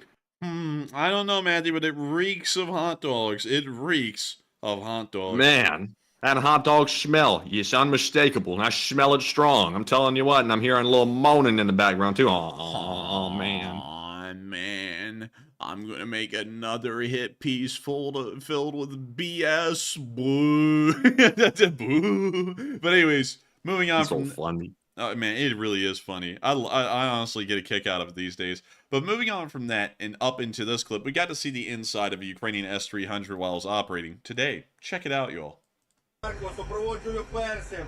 Азімут 150, далі 25, висота 200. Є розпохід. Спак прийняв. По першому дві чергою. Два, першому пункту. Другий ціль в зоні. Флаг прийняв. По другому дві чергою. Пуш. Готовність флаг. Виключаємо апаратуру. Дякую всім за роботу. Man, this music is busting. I'm gonna have to actually mute that now because I'm not sure if they're gonna get us or not. But that was the inside of an S300 while it was operating. It really is just kind of like an office space. But with that, that's the end of that clip, and nice to see a Ukrainian S300 in operation in the southeastern area. With that, it is now time for us to move into Kyiv to cover the air defense report, because we got to hear that overnight, a whopping 9 Shaheds were shot down by Ukrainian air defense throughout the entirety of the country. Really nice to see, and great to know that they were able to once again destroy another amount of Shaheds. Great to see. And with that, it is now time for us to move on to the speech from President Volodymyr Zelensky here on day 766 of the war. And so, without further ado, here is the speech. Speech! And I'm good. Check that audio check. Дорогі українці, українки, кілька речей важливих за цей тиждень. Перше, ми продовжуємо перезавантаження державних інституцій. Цього тижня відбулось кілька замін. Це ще не все, не всі рішення, які підготовлені. Сьогодні є нові укази щодо радників. Кожному я вдячний за роботу. Ми робимо офіс більш функціональним. Друге, минула ніч, як і майже завжди у час цієї війни, була робота у наших мобільних вогневих груп, у інших розрахунків ППО, повітряних сил. Були збиття, дякую всім солдатам і командирам, які служать саме у такому захисті, які рятують Україну від російського терору. За цю добу відзначились воїни мобільних вогневих груп на Дніпровщині, Полтавщині, Херсонщині, нашій Одещині. Дякую. Третє.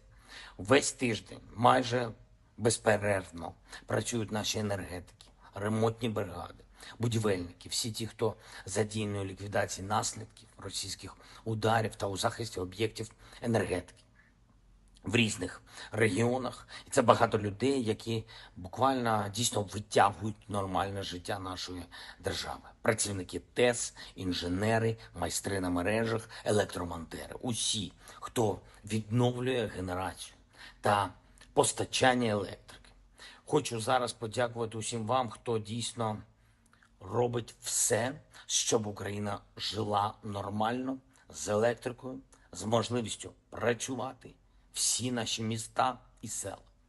Російські терористи зараз націлені саме на такі підлі удари, на енергетичне знекровлення України. Ми дали всі необхідні сигнали партнерам, всі конкретні запити, кожному, хто володіє потрібними системами ППО, всім, у кого є необхідні ракети, Америка, Європа, інші наші партнери. Кожен знає, що потребуємо.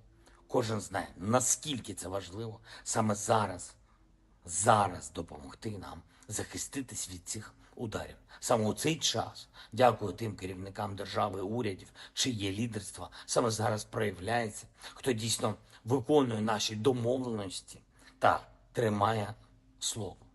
Хочу також персонально подякувати тим нашим людям тут, в Україні, тим працівникам енергетичної галузі, хто особливо відзначився своєю роботою цими днями, тижнями. Вінницька область, Євгеній Космина, Дніпровщина, Роман Бахолдін, Анатолій Бондаренко, Донеччина, Віталій Сорока та Олександр Нечтайло, Запорізька область, Олександр Бабенко, Юрій Бохан, Віталій Іванченко, Кіровоградська область, Олександр Закревський та Євген Чернишов, Львівщина, Андрій Працюк, Полтавщина, Богдан Брестеньта, Сергій Кузьмін, Одеська область, Анатолій Мураховський та Роман Патурнак, Херсонщина, Руслан Жилін, Андрій Рябченко, Федір Дорогов, наших Харківщина, Євген Дяков, Михайло Парфенюк, Віталій Лубяницький, Хмельницька область, Роман Гнатюк, Іван Швець, Сергій Микитюк, Франківщина, Василь Будний, Олег Данилів, Богдан Войцехівський, Черкаська область, Юрій Власенко, Владислав Головньов, дякую вам, хлопці, Маємо завжди пам'ятати, що сила України – це сила народу нашого, конкретних людей, які роблять кожен і кожна максимум, щоб Україна могла робити максимум, щоб ми всі вистояли, щоб ми всі могли досягати спільних результатів і захистити нашу державу і наше життя. Кожен зараз повинен робити своє на 100%, щоб Україна загалом здобувала те, що потрібно. Я дякую вам усім, хто живе зараз за саме таким правилом. Дякую усім, хто воює і працює заради України. Дякую усім, хто допомагає. Слава Україні! And Herom Slava. And with that, that is the end of the speech from President Volodymyr Zelensky. And that brings us on into the second topic of the stream, which is talking to all of y'all. We get to have a fun time from this point on tonight. There's no more seriousness involved. It's absolute goofy goober moments from here forward. We get to talk about whatever. We get to talk about where y'all are from, what y'all want to look at, history topics, food topics, cars, motorcycles, anything, literally anything we get to talk about. And I gotta say, it has been a fun night so far, and we hope that y'all stick around with us during this moment. But nevertheless, Matthew has actually thrown up a question to all of y'all to ask y'all that Andy L. wanted to ask. And Matthew, could you tell us more about this question and what people were thinking about it? All right, so on the current poll that's running, which has disappeared from my screen, weirdly enough, so let me get over to the control panel. The question is, if you were in charge of Ukraine, would you rather receive 1 million drones or 30,000 soldiers? 76% said 1 million drones and 18% said 30,000 soldiers. And on this one, I would normally say I want the drones. That's a lot of drones, and that can be very useful. And Ukraine does run through quite a bit of them every day, so 1 million would go a long way.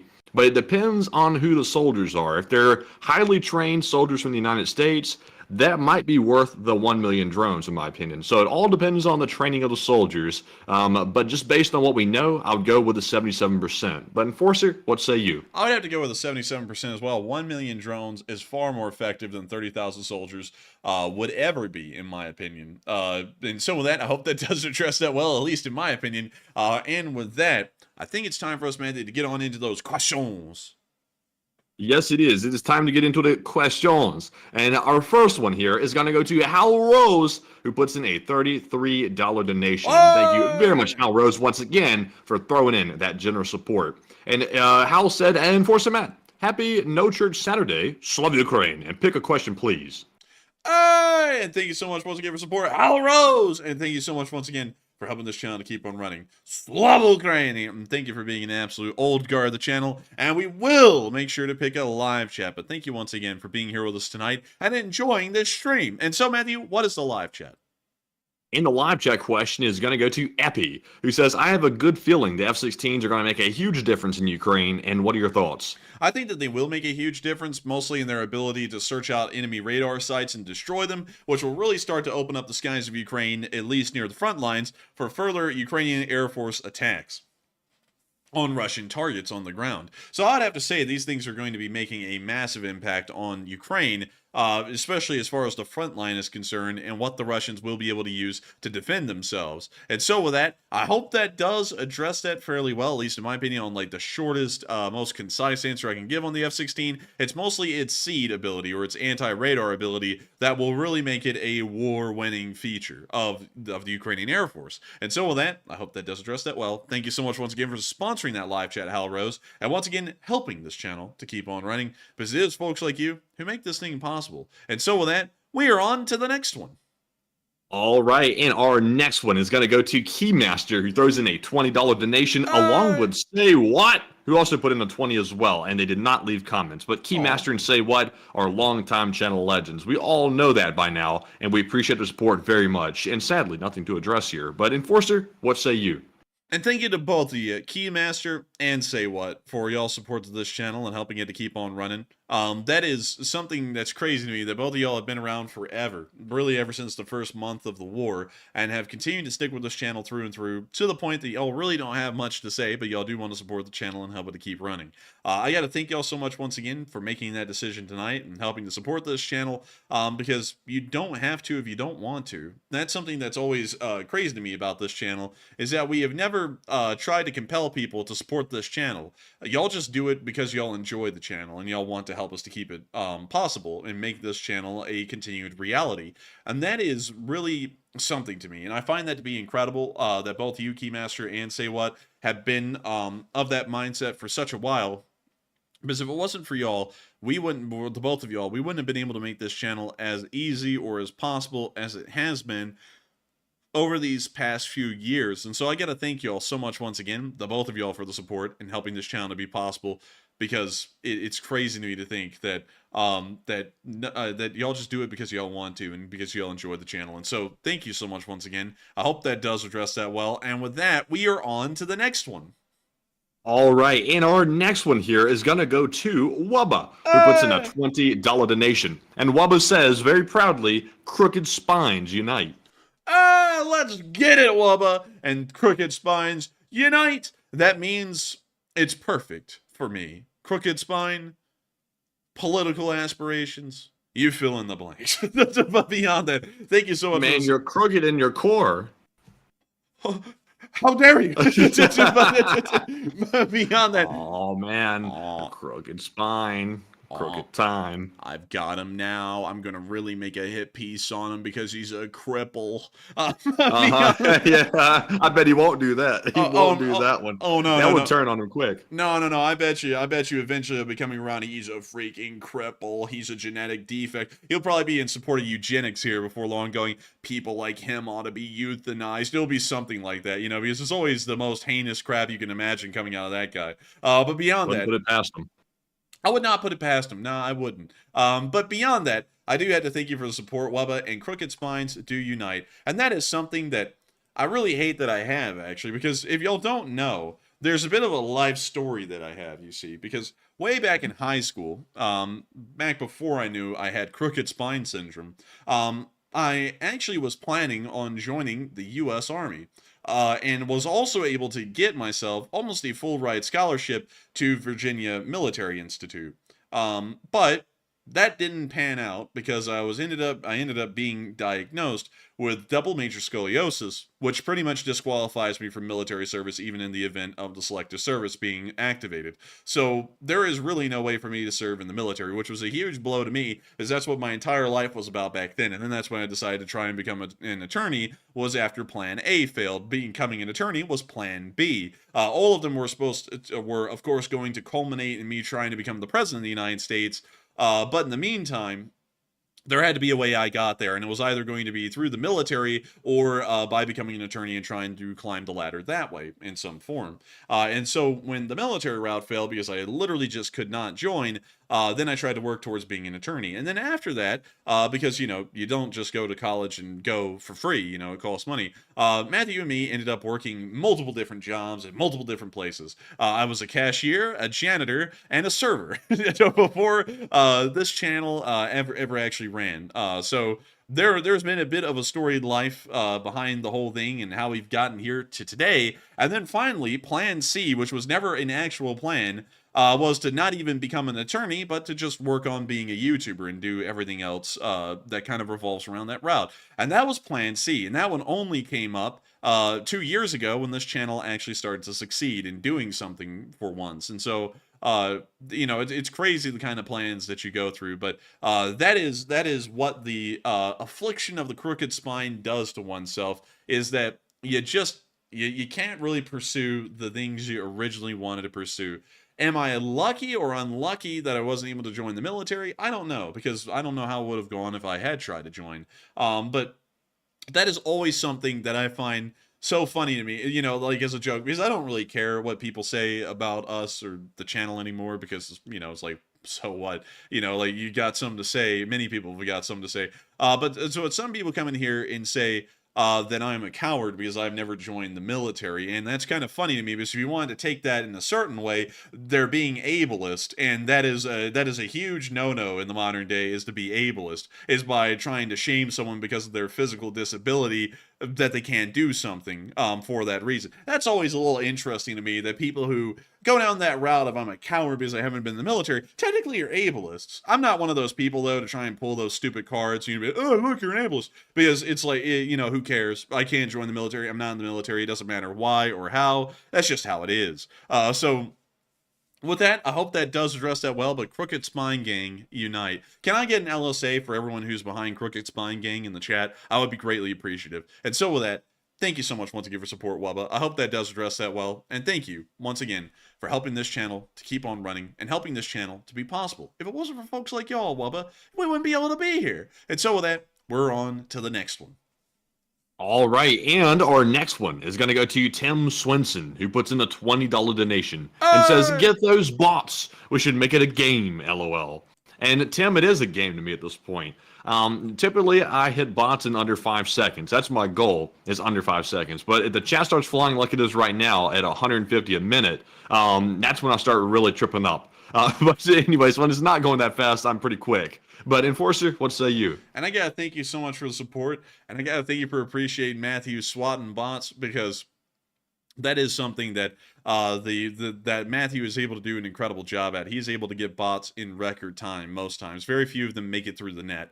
And I gotta say that it is great to know that you appreciate Matthew's uncanny abilities to be able to swat bots out of this chat so fast, it's unbelievable. It'll actually make your head spin, Tim. I think it actually makes everyone's head spin, Tim, because you don't even see them. They just disappear.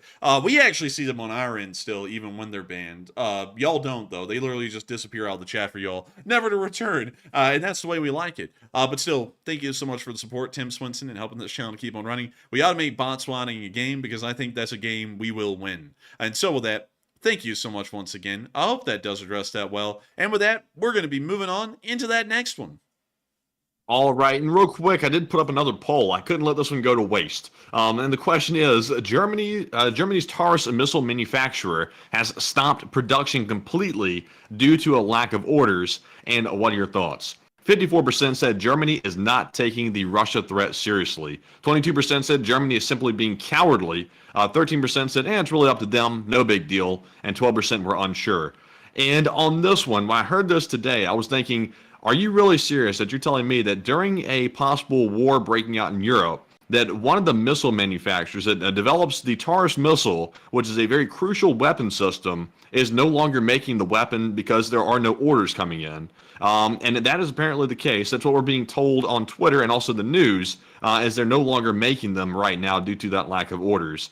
So to me, I would say that Germany is really not taking this as seriously as they should, because they should have orders in and keep those missiles being made, because we need to stockpile those up. And also, they might need to send them to Ukraine in the future. And right now, it doesn't look like that's going to be happening. But Enforcer, what say you? I would have to say that I completely agree. Sounds like Germany's not taking this seriously.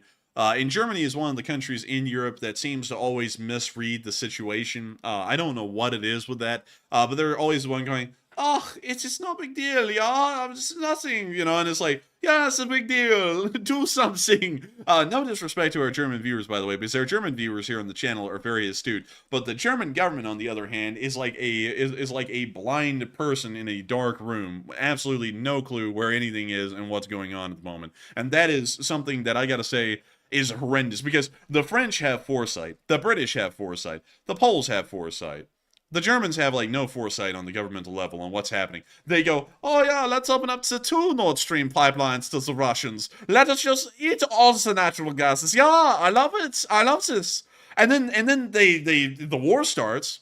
And then the prices of gas rapidly skyrocket in Germany, because the Nord Streams are pretty much shut off or blown up, one or the other. And then they go, oh, who could have seen this coming? This is terrible, you know. This is a tragedy. And then after that, Poland and everyone in Europe goes, war is coming, get ready. And then Germany goes, oh yeah, Taurus, you can take a break. There's no reason for the missiles. I don't think anything is happening anytime soon. It's like, Can they not read a room? Like, I don't know what's up with that. They just can't simply read a room in the German government. And no disrespect to him, because Germany is a beautiful country, very interesting people, and a very rich history beyond that one part in the 40s and the 30s. But beyond that, I don't know what it is with the modern German government. I feel like they have this lackadaisiness about them, where they feel like they're living in the peacetime world of the 90s and the early 2000s. It's just not that world anymore, and I feel like the German government really needs to start learning that, or at least noticing that, and then changing their approach to things in the present day. And so with that, I hope that does address that fairly well, at least the best I can. And with that, we are on to the next one. And thank you so much once again for the support. And also, Dante, yes, I came up with that word, lackadaisiness. That is my way of saying lackadaisical, I believe. And I just made it into a new word. So I coined that one and put it in the Oxford Dictionary. And so with that, we are on to the next one. All right. And also, you're taking my life. Very dramatic username. Oh! He said, he said you should put the Russian bot tears coffee mug on the new store. And you're taking my life. That is an idea that is running around in the background. I'll be honest with y'all. I haven't completely decided what the merch item is going to be for the upcoming merch drop. In between the I Am LSA t-shirt, I'm also thinking about possibly, I'm going to go ahead and say this right now to get y'all's thoughts on it. Possibly the Russian bot tears coffee mug, but make it a special edition with a special color scheme on it, and maybe a little extra design, or maybe even a hat. I'm not really sure, but whichever one it is, I want to make it very special because we're only doing one item per month at the max. So I want to put a lot of thought and effort into it, and maybe even get a designer to help me out this time with the design and make it extra special. But I'm going to have to wait and see and sort of bat these ideas around a bit, and also ask the Enforcer which one he thinks is best as well. But Enforcer, do you have any preliminary thoughts? Yes, I do. We hopefully will have a mug like that on the store here in the future. We actually have a lot of ideas coming down the pipe. You know, some of them may actually be drinkable. So we'll be seeing about that if that's possible. I don't know how that's coming because Matthew's really the one heading that project, and I haven't heard any updates recently, but I'm sure we'll be talking about all that off stream, because we don't want to talk about that in front of all y'all, because we want this stuff to be a surprise and something that we can really get y'all all excited for when it really does become a reality. But I'd also really like to quickly address something in the live chat, because David T said, Enforcer, you're the best example of a guy who has no idea of Germany, then judging it by your wrong understanding. Okay, I thank you for saying that, but could you clarify a little bit more what you mean by that in the chat? I would be very appreciative of such a thing, because it would help me to understand why you think I'm wrong. Because right now, all I know is that you think I'm wrong. I don't know why you think that. So could you clarify that a little bit more? I'd be very happy to know. But anyways, getting back into the merchandise stuff, there are a million ideas in reality. I mean, there's an endless amount of ideas, and y'all keep them coming up with great ones as well. And we don't really know which ones are going to be the next ones coming down the pipe. We know that what the next one is, and I think we've already said it here on the stream, if I'm correct, Matthew. About the next month's merch drop? Because I'm up in the air on that. The I Am LSA t-shirt was the first idea I had, but I'm still up in the air about what we're actually going to do right now. I would have to be honest with you, Matthew. We might want to go with a bean. You know what I mean? Oh, that's not going to happen this month, man. I can tell you that right now. All right, so we got to come up with. That's going to be months down the road, probably. Okay, so you know what? We'll keep this unfiltered in front of everyone for now. What if we do the mug first? All right, because hear me out. If we do a mug, then that means we can get everyone their mugs, so that way by the time the bean comes around, they have a mug to drink it out of.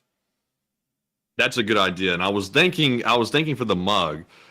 We've got this new color scheme going for our limited edition merch. It's the white text with gold accent and black background. That's the general color scheme we're going for. And I was thinking about a remake of the Tears of Russian Bots mug like we had on our old Teespring store, but this time with a higher quality mug, the best quality we can find anywhere, and also a different print style on the front of it, but a similar idea and concept, just with a different color scheme. And also maybe a little bit something else to go with it, because just the mug alone might be a little boring, but maybe something to go on the side to come with the mug. Matthew, I have an idea. What if we make it like a small I mean, when I say a small kit of maybe 2 to 3 items, including the mug. But it's all revolving around drinking coffee. You know, like a couple That of could be extra, cool. yeah, you know, because that would be a perfect way, Matthew, for us to move on into the biggest idea that we have that's being worked on behind the scenes right now. So if we could actually work all of that to work towards that in particular, that would probably be really cool. I think so. I think so. I'm sitting here trying to run these ideas through my head. It's just right now I would love to jump into it right now, but I'm so bogged down with the current merch run, trying to make sure it gets out perfectly. I'm going to have to probably wait a week before I put like really heavy thought and get going nonstop on it. But I think we're on to some good ideas here. I think we are. We'll have to talk about this more off air. Unfortunately, well, fortunately, we'll be able to talk about it more off air. But still, oh man, I'm seeing some people. Okay, I will tell y'all. I'll let y'all in on a little scoop. So y'all remember back on the stream like a couple of weeks ago when we were talking about Russian roast, and I said, oh, that'd be funny if we made that a coffee line. We're actually working on that in the background. It's a very laborious process because we got to figure out where the where the blends are coming from, what kind of blends. We're even trying to get a special blend at the moment by working with a distributor that can actually make us a special blend for the Lee Spring Army. And I'll go through the whole idea with y'all because you know y'all be excited to get it anyway. So I'm sure y'all will love to hear the details right now. So the original idea is that we're going to be getting, and let me see if I can pull this up. US. Let me see here if I can find this. Okay, so yeah, here we go. So what we were going to do is we were going to make a roast called Russian Roast, like we originally said on the channel, and we were going to package this unique LSA blend, and it's going to be a permanent store item, so it's not going to be limited edition. It's going to last forever, so that way if y'all like the blend, y'all can constantly come back and keep getting the coffee.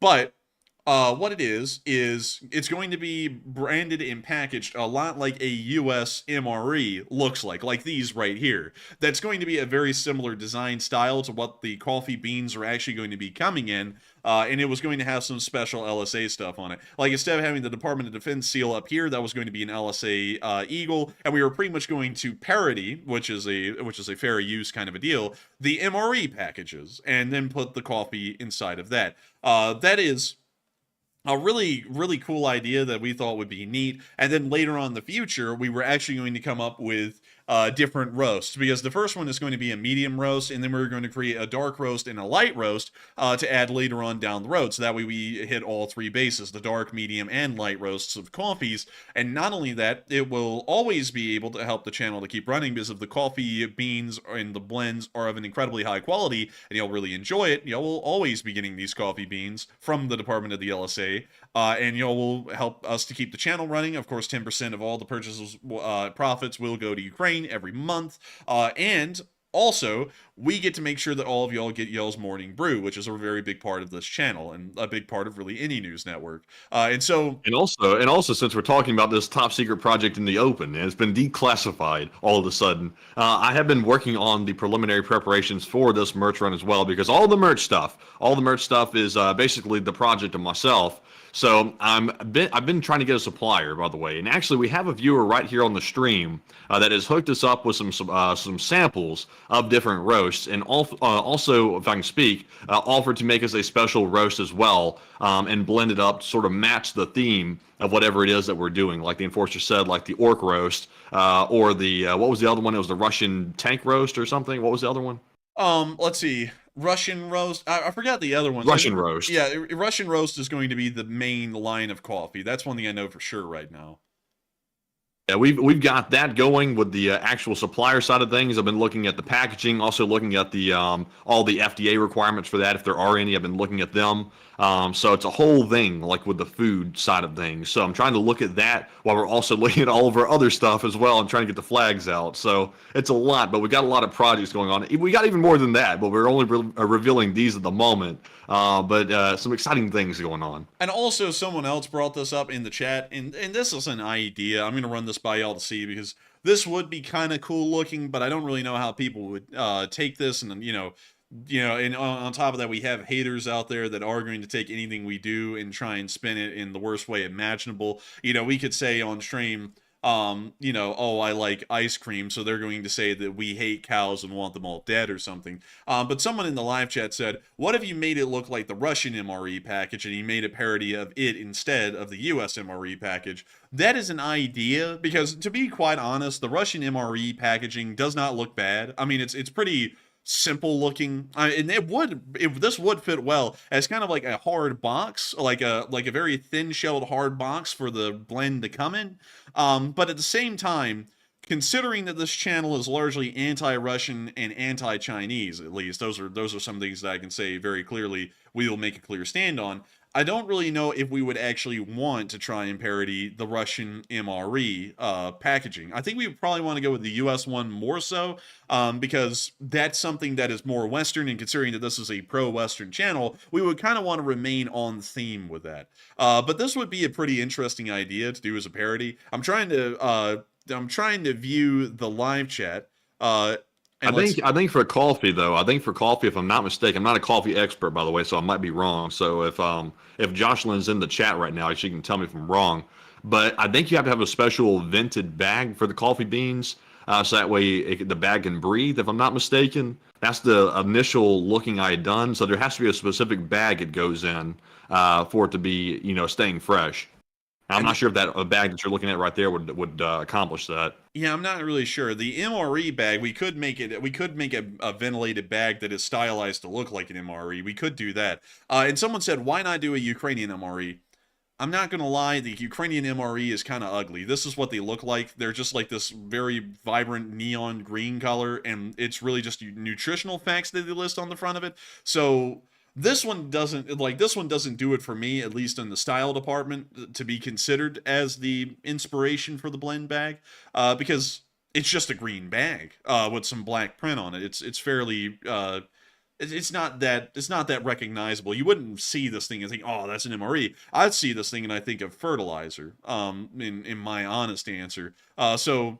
You know, like, we might want to avoid the Ukrainian one. And also, some people are going to be like, well, what about the British one? The British one doesn't look that great either. To be quite honest with y'all, not a lot of countries out there have incredibly cool-looking MRE packaging, because it doesn't matter. It's a government-issued meal. So it doesn't matter if it has cool packaging or not. America is really one of the only countries in the world, and the Russians tried to copy the Americans with their MRE pack that have cool-looking branding for the MREs. So, you know, that's one issue, is that it's either, you know, as far as stylized looking MRE packages go, it's either the American style or it's the Russian style, because those are the only two ones that actually look cool, at least in my opinions. But well, at least in my opinion. So sadly, the Ukrainian MRE one would be out, and I see some people saying, well, it does its job, and I'm not saying it doesn't do its job. I mean, it's a government provided meal. That's all it needs to meet. So it doesn't matter what it looks like. But on our end, considering that this is a merchandise item and we want it to look really cool, so that way y'all are really happy about the packaging, it doesn't really do it where I'd go, wow, this is impressive enough that I'd want y'all to be getting this. So we're and also Jocelyn did respond in the live chat. She said the bags do have to be vented because the beans actually release CO2 and they'll explode after a while. So, you know, one good idea from that, we don't want the beans to explode, like, seriously speaking, but if you wanted to have like a gag, you could call it the Russian roast, and like have it explode like the BMP after a while with no vented bag. And then all the coffee beans just go flying across the floor. Put it in a non-ventilated bag and call that one the Turret Toss Dark Blend. Like, yeah. Just put the whole bag of beans in the coffee machine and let it explode. Dude, just sit there and be like, all right, we're playing Russian roulette today. Did I buy one that's going to blow up once I pick it up or not? Let's find out. But with that, oh, dude, that would be another cool name for a coffee blend, Russian roulette. Russian roulette, I like that. That's a cool one. You put like a roulette wheel on it. Yeah, you know what? Better yet, let me go. Let's see, revolver, cylinder. Let me see if I can find like a picture of what I'm talking about. Oh yeah, okay. So here we go. Like, get a vector art thing of a cylinder like this one that's filled in black, and then put below it or above it Russian roulette, dark blend, something like that. That could be pretty cool. I like that. That would be. Man, there's some good ideas for this packaging. Like, the packaging can be really, really cool.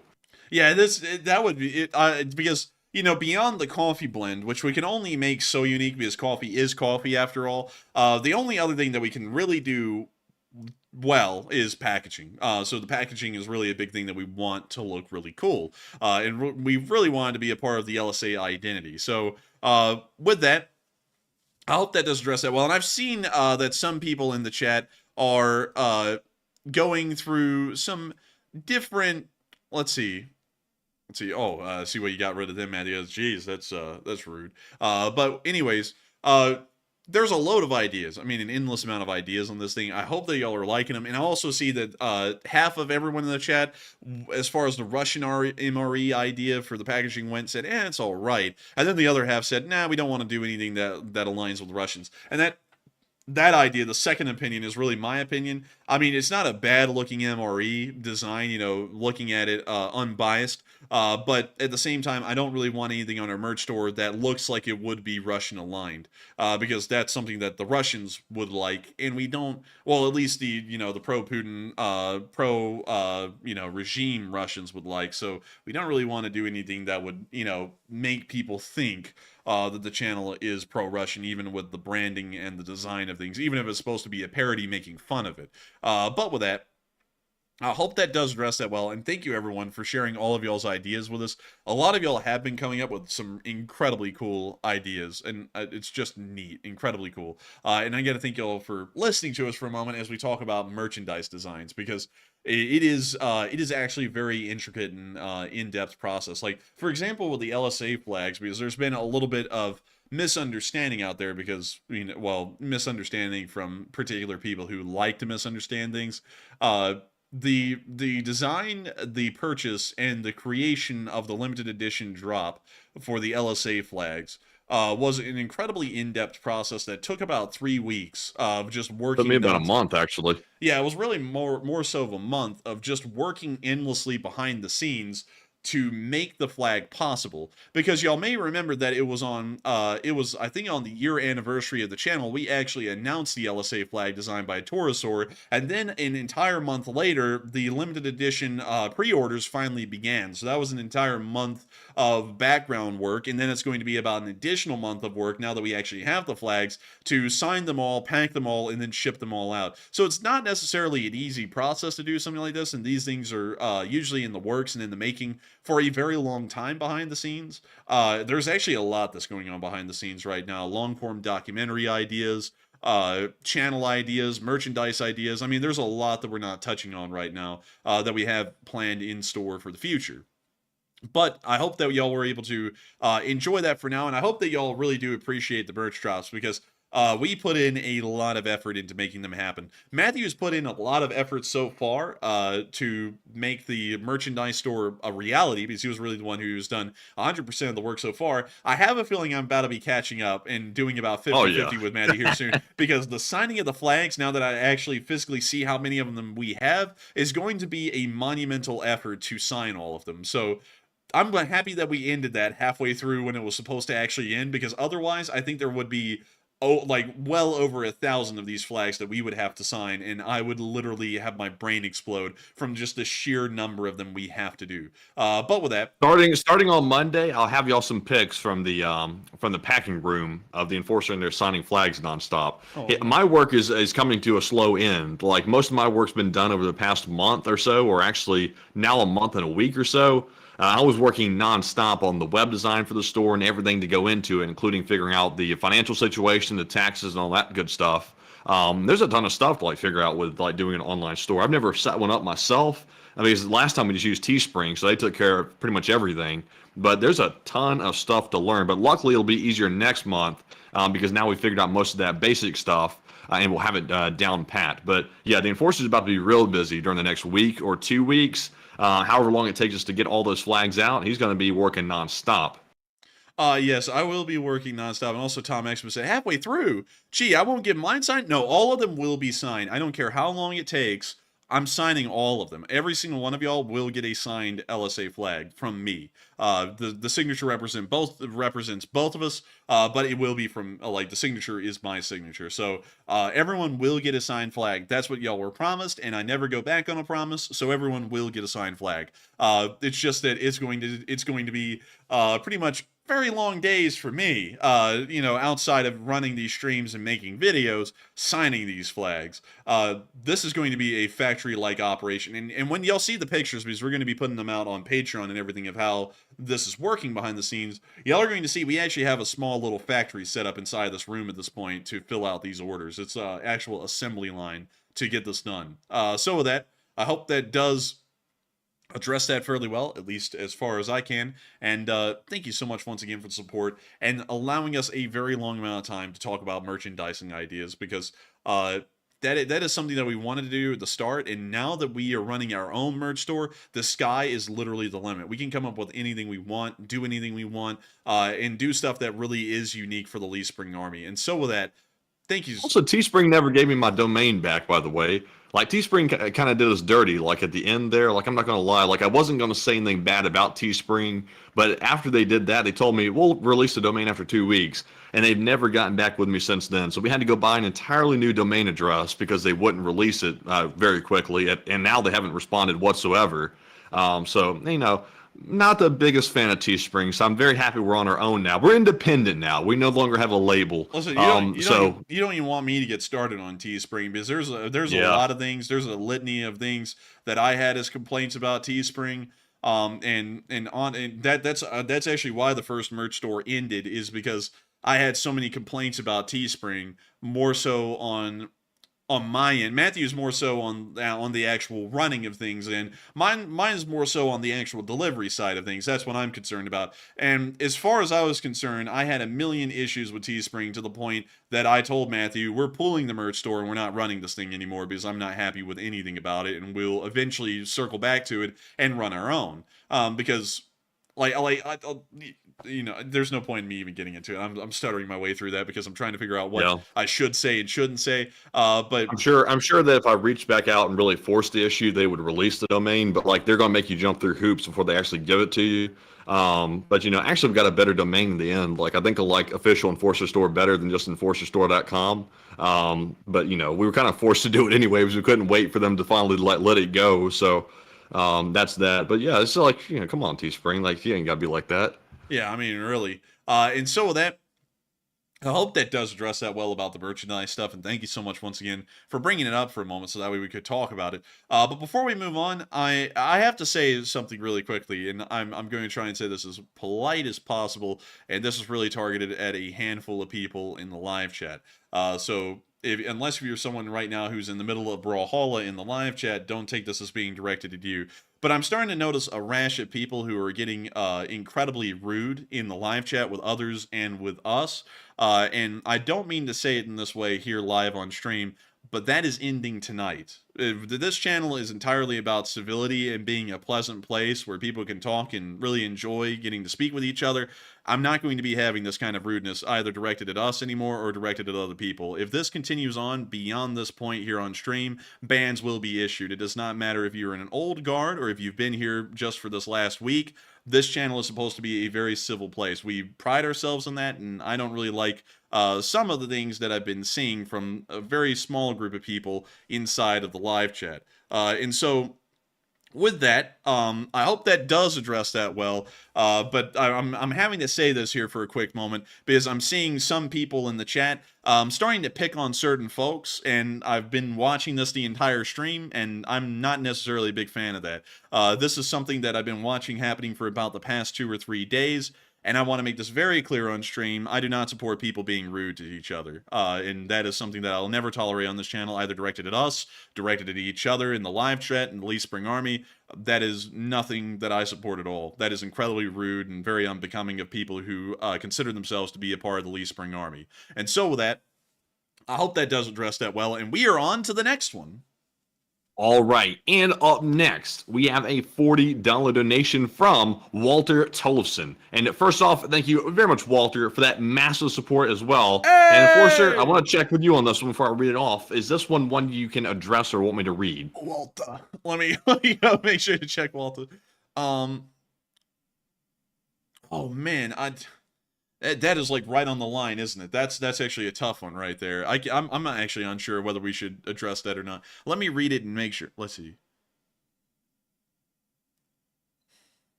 that is tough because it's like right on the line of we can answer it, and then it's also right near the point where we can answer it. So read it off, Matthew. We'll clear it to be read off, but I'm not really sure how I'm actually going to answer that. So please go ahead. So Walter Tolson's question is, are Islamist influences the reason Western powers are losing their backbone supporting Ukraine?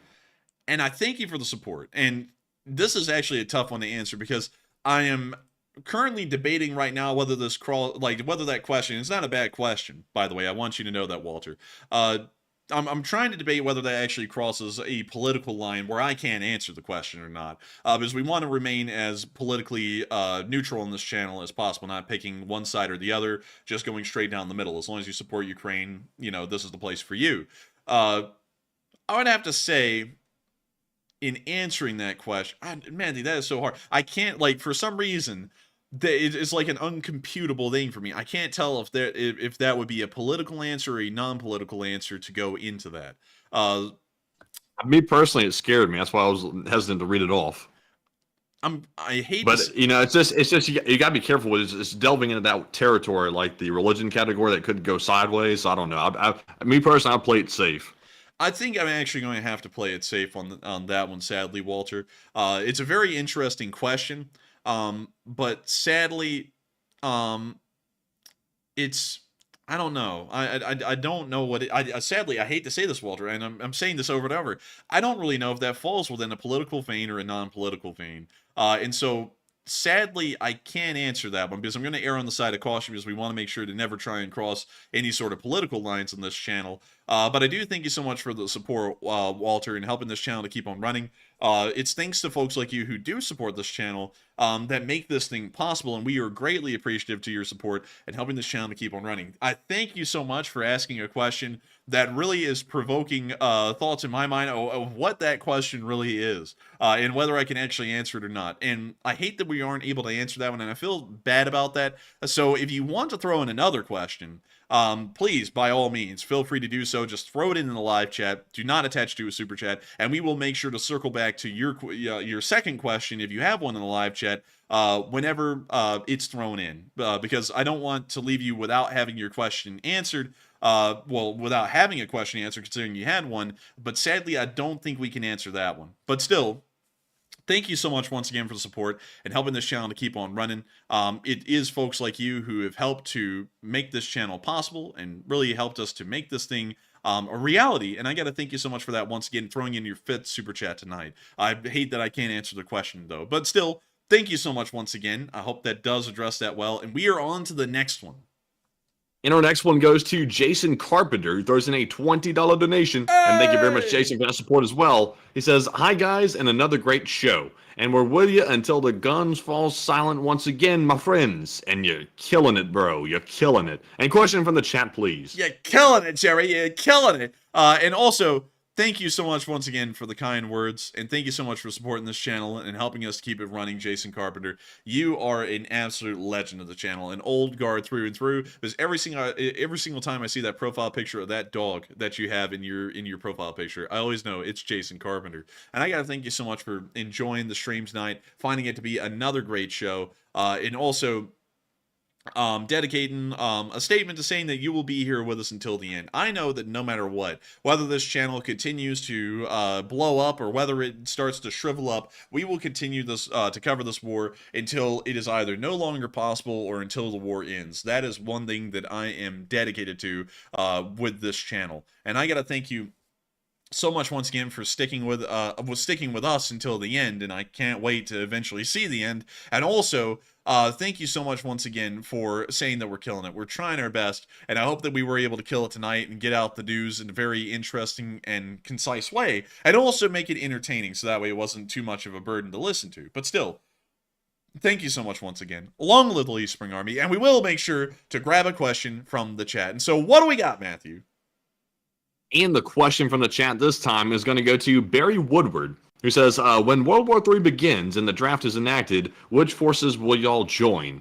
And for me, I have no shame in it. I'm going for the Air Force if I can get it, and in the Intel department, the Intel division of the Air Force. If I can be looking at geospatial intelligence or something like that, I'll be happy as a lark. But if that wasn't available, I'd probably say I want to be a sniper, to be honest with you, if that wasn't available. But that's the only two I can think of right now. But you could always drive the trucks. That's always an option as well. But Enforcer, what say you? And I gotta thank you so much for the support and actually asking that live chat. But really quickly, the reason why I was distracted is because Walter Tolofson in the chat said, "No problem, I understand. Keep up the good work and Slava Ukraine." If you want, and I want to make this very clear, if you want to ask a second question, please feel more than free to, because we would love to answer a question that you have. It's just that one, for some reason, set off some alarm bells to Matthew and me. We were wondering if we were going to break our no politics rule on this channel by trying to cover that. But I do thank you for the support once again, Walter. And if you do have a second question, please feel more than free to ask it. Do not feel bad that we couldn't answer the first one, because that happens every once in a while, just because. But moving on back into the live chat and answering that live chat from Barry Woodward, the answer that I would give is I would like to, well, you know, if I can join, that's a big deal. It would be something along the lines of the Army. And I know that a lot of people are like, oh my God, the Army. And yes, it would be the Army, because I, for some reason, just have a very big appreciation of the infantry and the artillery. And I would love to be a officer in the artillery. That was what I was actually wanting to do back in high school, was go to Virginia Military Institute, you know, go through, commission as an officer for 5 years, and then become an officer in the U.S. Army Artillery Corps. That was something that I would love to do, and even if I could go back and try and get rid of scoliosis somehow magically, that's probably what I would do anyways. And so with that, I hope that does address that well. And also, a lot of people are saying, oh man, I'd be in the Rangers. You know, oh no, I would not be in the Rangers. like that's for a whole other kind of people. That's not me. I know I wouldn't be able to make it into the Rangers. Now, you can make it through Ranger School, but actually into the, I think it's the 75th Rangers, no way in hell. I would not make it. I just know that already. I'm going to throw that out the window. Nah, I'm not doing that. But still, I got to say, thank you so much once again for the interesting question, Barry Woodward. That's what I would answer: the Army and the artillery, hopefully as an officer. But you know, once again, I can't join anyway, so it's really more of a pipe dream for me. But that's what I would do if a third world war really did break out. And so with that, I hope that does address that well. And I see so many veterans coming in the live chat right now saying that they were in the Army for 12 years. I was in the Air Force. I was in the Marine Corps Artillery, Space Force. Really cool. Hey, actually, funnily enough, I actually have a best friend who's in the Space Force. That is really cool, A-Star. You know, also, I'm told that the Intel jobs that were in the Air Force have moved over to the Space Force now. I hadn't heard that before now, actually, so that's kind of crazy. I always thought the Air Force still had them, and they just moved over like the satellite jobs and things like that to the Space Force. No, like the Space Force pretty much took like the cream of the crop of the Air Force, including the intelligence, and just moved them all into a new branch. So a lot of the intelligence is being done by the Space Force. But the thing with the Space Force now is that they're actually removing, for the large part, they're removing the Space Deltas, because that's what the units in the Space Force are called. They're called Space Delta 1, 2, 3. I think one of the numbers in the single digits is missing, so it skips a number. But I believe it is like Space Delta 6 or something like that that does intelligence. And funnily enough, they're actually slashing Space Delta 6, I believe it is, down way smaller than it was initially, and they're actually sending out those intelligence jobs to private contractors, and they're paying them a lot more than they were the Space Force folks to do the job. So the intelligence folks in the Space Force now are private contractors for the most part, who are getting paid, I think, like $120,000 to $180,000 a year to do the same job that the enlisted folks were being paid in the Space Force to do for like $20,000 to $30,000 a year. So pretty interesting how they're restructuring that. But that is actually true. The Space Force is where most of the intelligence folks went that were in the military. So, with that, I hope that does address that well. And Matthew, you're going to have to score even higher on the ASVAB, because I think the Space Force only takes people who score in like the 90s. So, you know. Oh, damn. 83 wouldn't cut it. I don't think an 83 would cut it. I don't think either of us cut it. We were Air Force grade, but we're not Space Force grade. Space Force is for the Well, hell, back in the day, back in the day when I was looking at joining the Air Force way back in high school, the 83 was good enough for pretty much any intel job I was looking at back in the day. So I don't know, like unless they've like bumped the requirements up, it's like it's not, they're really not doing rocket science in the intel department. It's really the officers that are ones making the big calls on intel and things like that. Just the enlisted guys. Although I'd be going in as an officer. What am I talking about? Yeah, we both have. Yeah, I've been through college. Like, I officers. just totally forgot. I was sitting here thinking I only have the JRTC certificate. I'd be going in as an E3. That's what I was thinking in my head the whole time. No, man, we moved beyond that. We would be going in as officers now. Well, let's see. Oh yeah, Let me that's nice. Let me think. What? Let's see. I think we would still have to go to officer training school. You couldn't just go. Yep, you would. Yeah, we would have to go to officer training school, but we would still get in as officers. We would be second lieutenants. That's actually really wild to think about, man. We would be second lieutenants. Oh man, we'd be the butter bars. That is crazy. For some reason, I don't comprehend that I've graduated from college. For some reason, I feel like I'm fresh out of high school still, or something. Like I don't feel like I really have a bachelor's degree. It's weird. It's like I didn't even go to college. Yeah, I don't know what it is about that. I don't really feel like I did much in college. It doesn't really feel like we did anything. But crazily enough, I actually did a lot. Because if y'all didn't know, my capstone for my history degree was actually about the Battle of Hostomel. So technically, like the capstone thing for a college degree isn't like a massive dissertation or anything, which is what graduates do in the history field. But it was a lot because I went through and I took interviews and direct statements about the Battle of Hostomel and gathered it all up into a presentation, both in a massive essay, which I believe was like, I forgot how long it was. It was like 25 to 30 pages long, which isn't that big, but it's big for what we were doing in the history major department. And then also, all of it had to be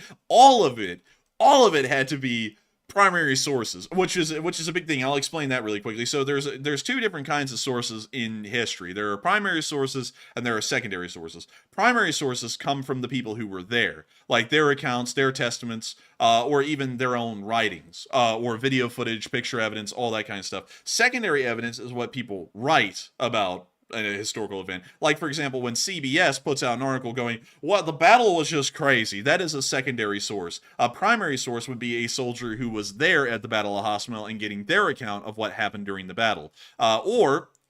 Which this is something that was a godsend for running this YouTube channel, boundless amounts of video and picture evidence of the battle, which was huge for me because this channel pretty much wrote my my capstone for me, because I was able to go through, because I categorized all the video footage exactly where it happened around the airfield and everything in sequence, that I was able to go through and just gather a load of the video clips that I got over the Battle of Hostomel and put it all together for the capstone, and then also get some interviews on top of it just as icing on the cake. So funnily enough, this channel, the actual channel itself, ended up helping me to actually graduate with a major in history, because I was able to make a capstone on the Battle of Hostomel, and pretty much I think I only used one secondary source, and there was around 25 primary sources on the battle. So that was incredibly cool, and that's one thing that I always think is neat, because I was able to get up in front of a group of people and do this presentation. It was a live presentation, and I was talking about the battle and showing maps of the airport and saying exactly where people landed, what they were doing at each hour of every part of the battle, and go through it like it was an actual battle analysis, which was just so neat, because then I would throw up video clips. I'd be like, here at this point we saw this video come out, and then I would show the video clip. It was just incredibly cool. But with that, I hope that does address that at least fairly well as far as the college thing, and how this channel actually helped me to graduate college with a history degree, or at least a major in history, because that was so cool. But anyways, with that, I hope that does address that well, and I hope that does address that live chat we were answering from Barry Woodward fairly well. And thank you so much once again, Jason Carpenter, for sponsoring that live chat and helping this channel to keep on running. And with that, we are on to the next one. In the next super chat is going to go to Butchie777, who puts in a $50 donation. And thank you very much, Butchie, for that massive support. Once again, like always coming through for the channel and supporting the work. And we appreciate it very much, Butchie. And they said, please take a sweet, succulent live chat. You guys rock. Now, love to see how this channel is growing so much after the great schism Shoigu, chaga chaga. I do miss you, ripping the piss out of Nutsack, but I don't miss him. And slow Ukraine. And Butchie, isn't it funny how we've grown so much after the Great Schism? But now the Great Schism, that disease has spread to other places on YouTube. And it's a bad schism indeed. And the disease is not being stopped. It's going quite ravage through some communities, especially one that reeks of hot dog. But Enforcek, what say you? Well, I thank you so much for that massive support, Butchie777 and Slava Ukraini. And we will make sure to take a succulent live chat here in a second. But before we do, I, of course, have to talk about what you're speaking of. And it is amazing to see that the channel has grown so much in just this recent time. It's unbelievable, actually, to see how fast and how much this channel has grown. Just over the... And let me make sure that I can get this for y'all. Actually, let me make sure to go get the whole past year. So, this is something that's actually absolutely crazy to me to see. But this is our live subscriber number right here over the past 365 days. So, this is how our channel has grown from March 31st of 2023 up until today, which is right over here on the very far right side of this graph. And what is crazy is that we went through 2 great schisms in the course of this channel. One was was on day 30, I believe, of the war. That was the night that Moscow Mike came on. That great schism happened on the exact same night. And then the second great schism happened later. I forgot when that one really happened, because that one wasn't actually as major as the first one in its repercussions to the channel. But that one actually ended up leading to the literal death of the Discord servers. That's why we don't have Discord servers anymore, and we never will. And I gotta be honest with y'all, after getting rid of the Discord servers that we were running for this channel, my life has become a whole lot easier and a whole lot more stress-free, instead of having to play like this mafia-style game with people in a Discord server, which made no sense. Now we can just focus entirely on running the channel, which is a lot better for me, and really removes a lot of the drama and stress. And so what's crazy is that y'all may notice there's only one subscriber dip, one big one that happened, which was right here on October 6th, I believe it was, October 4th. That was where we reached our peak, and then over the next few days, we dropped all the way down to 157,500 subscribers, all the way from our peak of 160,166.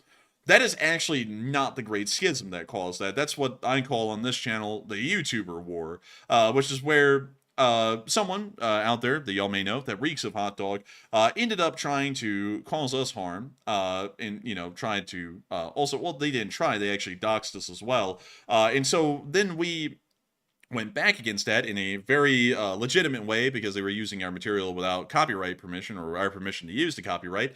And so then a whole bunch of people jumped on board with this guy and went, oh, well, he's the right guy. Yeah, he's doxing him. Yeah, he's threatening their lives, but he's okay. And so then we ended up losing thousands of subscribers for that. But I don't, even looking back, that was well worth what we did, because what was happening was absolutely insane. And what else were we supposed to do? There's nothing else that I could think of.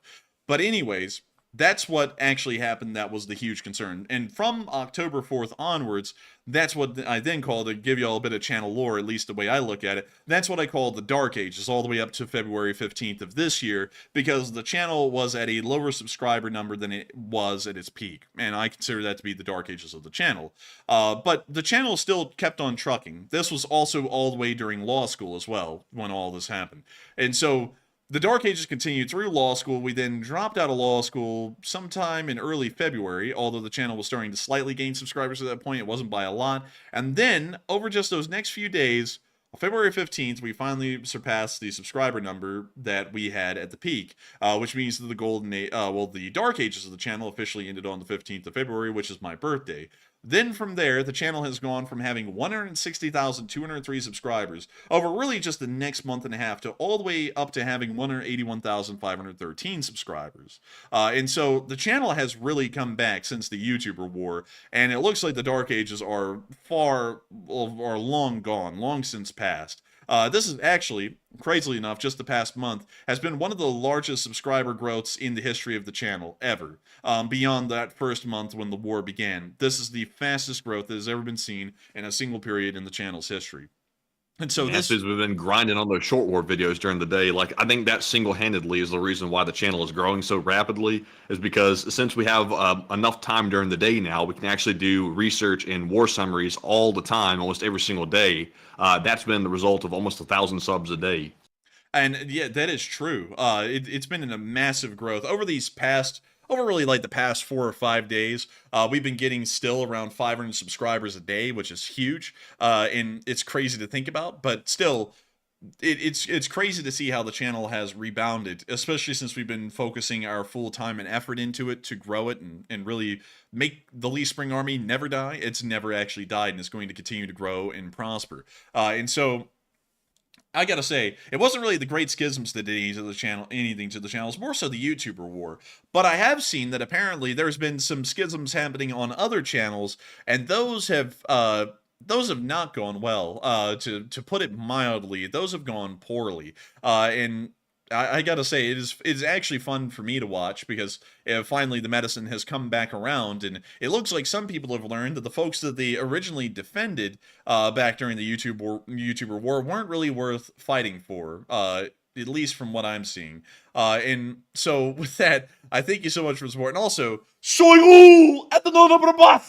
and also, I do not miss Nutsack. Like, funny character, really did a lot in the war as far as the history of the war is concerned, but I do not miss him at all. He's gone and completely forgotten in my mind. But with that, thank you so much once again for that massive support, Butcher777. Slava Ukraini, and long live the Lee Spring Army. The Lee Spring Army will never die. And so, thank you so much once again. I hope that does address that well. And we are on to the next one. And also, wait a minute, what is going on here? What is happening in this chat? Wait, what? I'm looking around. I saw someone say something like, "I'm not a bot," and I'm like, "Yeah, you aren't a bot. Who the hell is saying that?" But anyways, with that, I hope that does address that well. And also, the Observer, I want you to know you're not a bot. I don't know who's saying that. You've been around here forever. You're an old guard, so I know you're not a bot. But with that, we are on to the next one. Oh, wait. We actually have to get a live chat. We have to get a live chat. Yeah, we have to get Butcher777's live chat. Sorry, we were about to skip over that. So the live chat question we have here goes to Off the Grid with Scott. He says, are the Ukrainians still towing tanks and such home with tractors? Sadly not. That era of the war ended very quickly, actually, in its scope. It ended within like the first 3 months of the war, and sadly that is just a long past like reality of the war, as people just stealing tanks out of nowhere. So with that, I hope that answers that question. A little sadly though, because that era is gone, but it was still a really cool one when it happened. And so with that, thank you so much once again for sponsoring that live chat, Butcher777. I hope we were able to answer that well. And with that, we are on to the next one. In our next one goes to Terry Grummert, who puts in a $25 donation, and it looks like he is or was a Marine. So thank you very much for your service, Terry, for that. And he says, thanks for answering my question, Matt, in the chat. And that's like cat in the hat. He's a Matt in the chat. He says, money to Ukraine is well spent and sincerely appreciated. And of course, Terry. And Terry's question to me was, what division of United 24 did the money go to that was donated from the merch? And that division was defense. That was the one that was chosen. And whatever United 24's projects are at the moment involving defense, that is what that $1,635 went to. And if I'm not mistaken, they were working on drone boats at the moment, or it was either aerial drones, one or the other. But United 24 is a personal initiative of President Zelensky to do things like that, and it will be going to a good cause. So very happy to put that money toward that fundraiser right there. But Enforcer, what say you? And I would have to say thank you so much, Terry Grummert, for your first super chat to the channel ever. Thank you also for being a U.S. Marine Corps artillerist, because that is incredibly cool, and I actually saw you put that in the chat earlier, and that is so neat to know. Also, I got to say that money to Ukraine, money through United 24 is well spent, and hopefully we will see that going towards their national defense. Of course, I do have to say this. Things like that, honestly, I feel like that falls under the same thing as like the coffee and pizza fund kind of a deal, where it's like earmarked for coffee and for pizza, but it really just ends up being support in general. You know, it's just a cool way to give the support. I think that is the way United 24 is working that, really. The receipt that we got just literally said donation to Ukraine on it. It didn't say like it was specifically going to defense, but if you go to their website, you can pick one of the 5 categories, and defense was the top one, so I picked that one, and it looked the most interesting, and also the most helpful to Ukraine at the moment because they're lacking in that aid department for defense. But I think it might just go to a big pot. Excuse me. It might just go to a big pot where they sort of pull on it for what they need at the moment. But I'm pretty sure defense and also medical aid are probably the 2 biggest categories that they use it for. I would have a feeling that it probably is. But it's still cool that we were able to pick a category that says that is going to Ukraine's defense. I think that's really neat because now the Lee Spring Army has actually helped Ukraine directly in a defense capacity, not just in a humanitarian sense like we have been for 2 years. But still, I got to thank you so much once again, Terry, for appreciating Enforcer Matt's answer to your question in the chat. And I thank you so much once again for supporting this channel and helping us to make this thing possible. And so with that, we are on to the next one. And thank you so much once again. And up next, a big shout out to John Garner, who puts in a $20 donation and says, "We love you."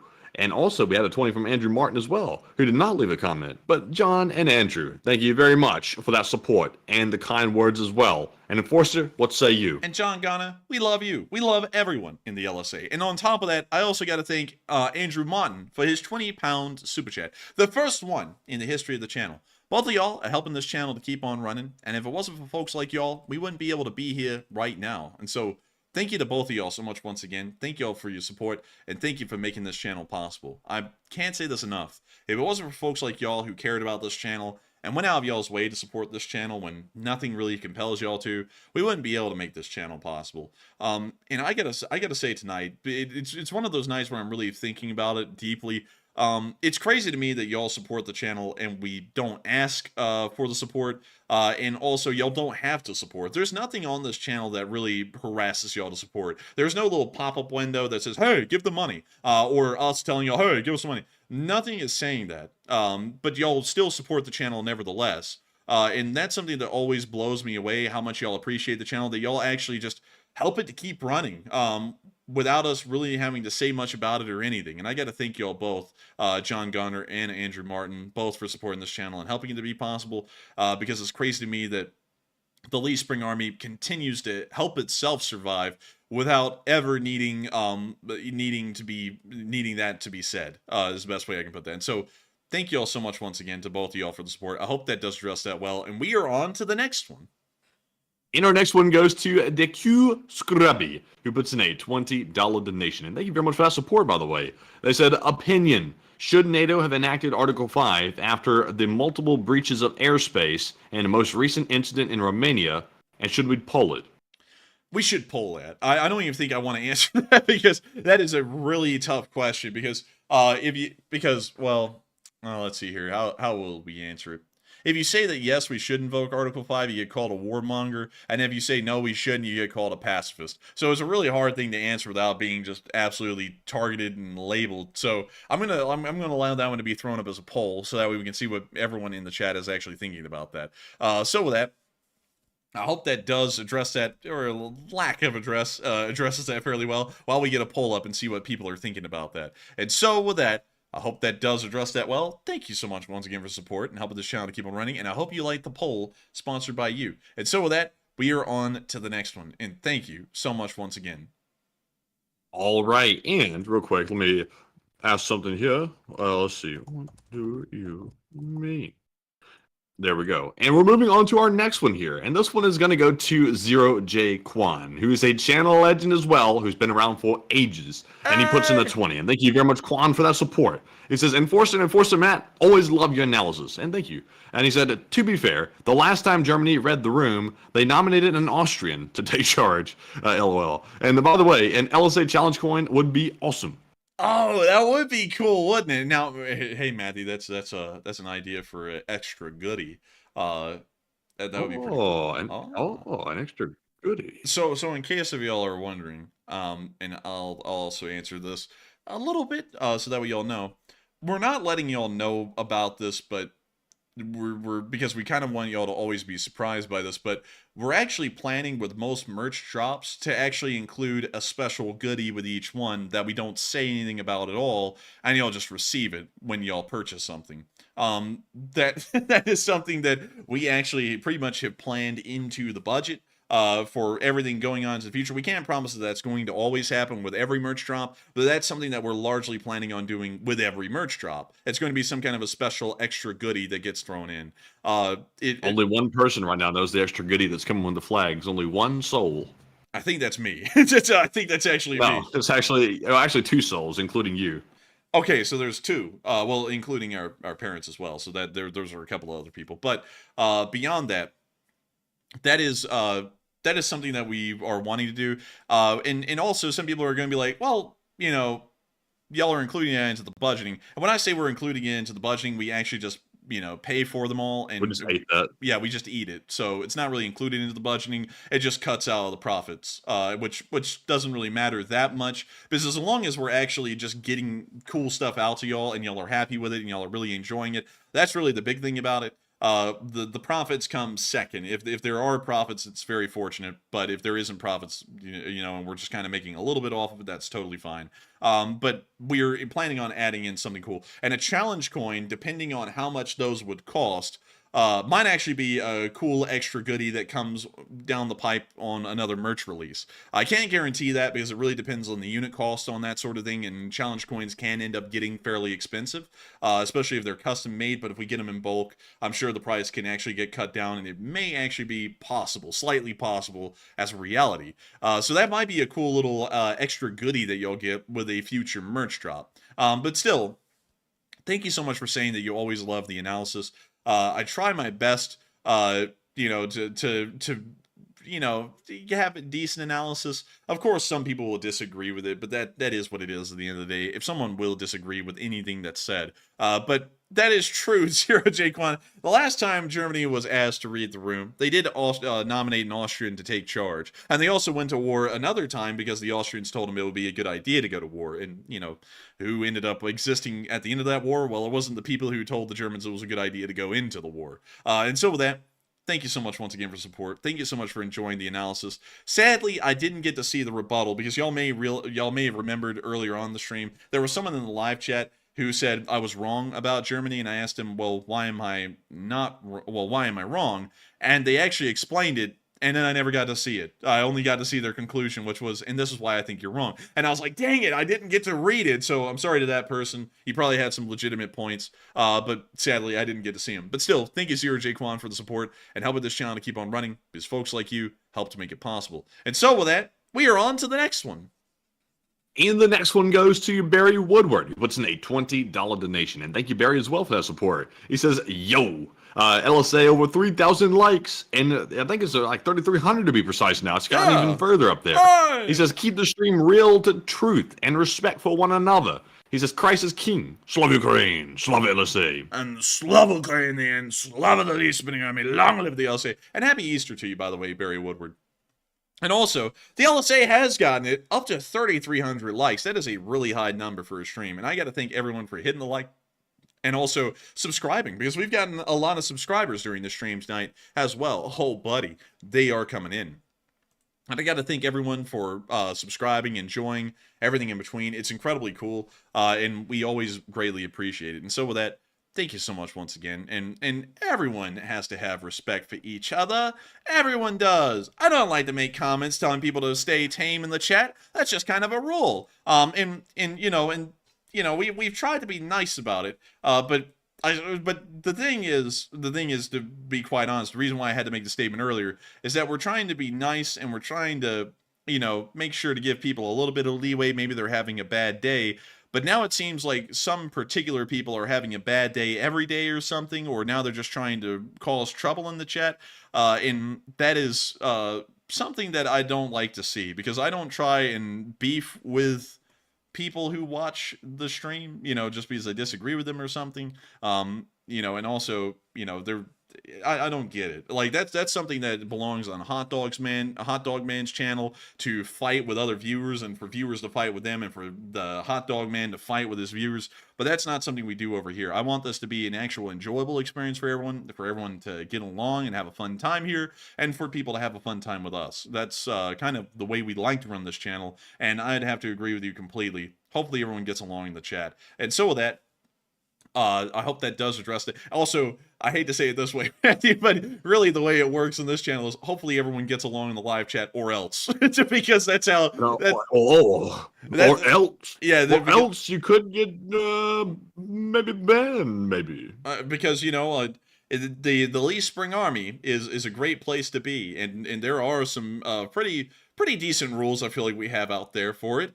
And, if there are people who, end up being a little too rude, causing too many fights, that kind of stuff, you might not be around, But so with that, I thank you so much for the support and helping this channel to keep on running. I hope that does address that well. And thank you so much once again for helping this channel to be possible and helping us to keep it running. And with that, thank you so much once again, Barry Woodward, absolute legend. We actually answered one of your live chats earlier, which was a very good one. And of course, long live the Lee Spring Army. The Lee Spring Army will never die. And with that, we are on to the next one.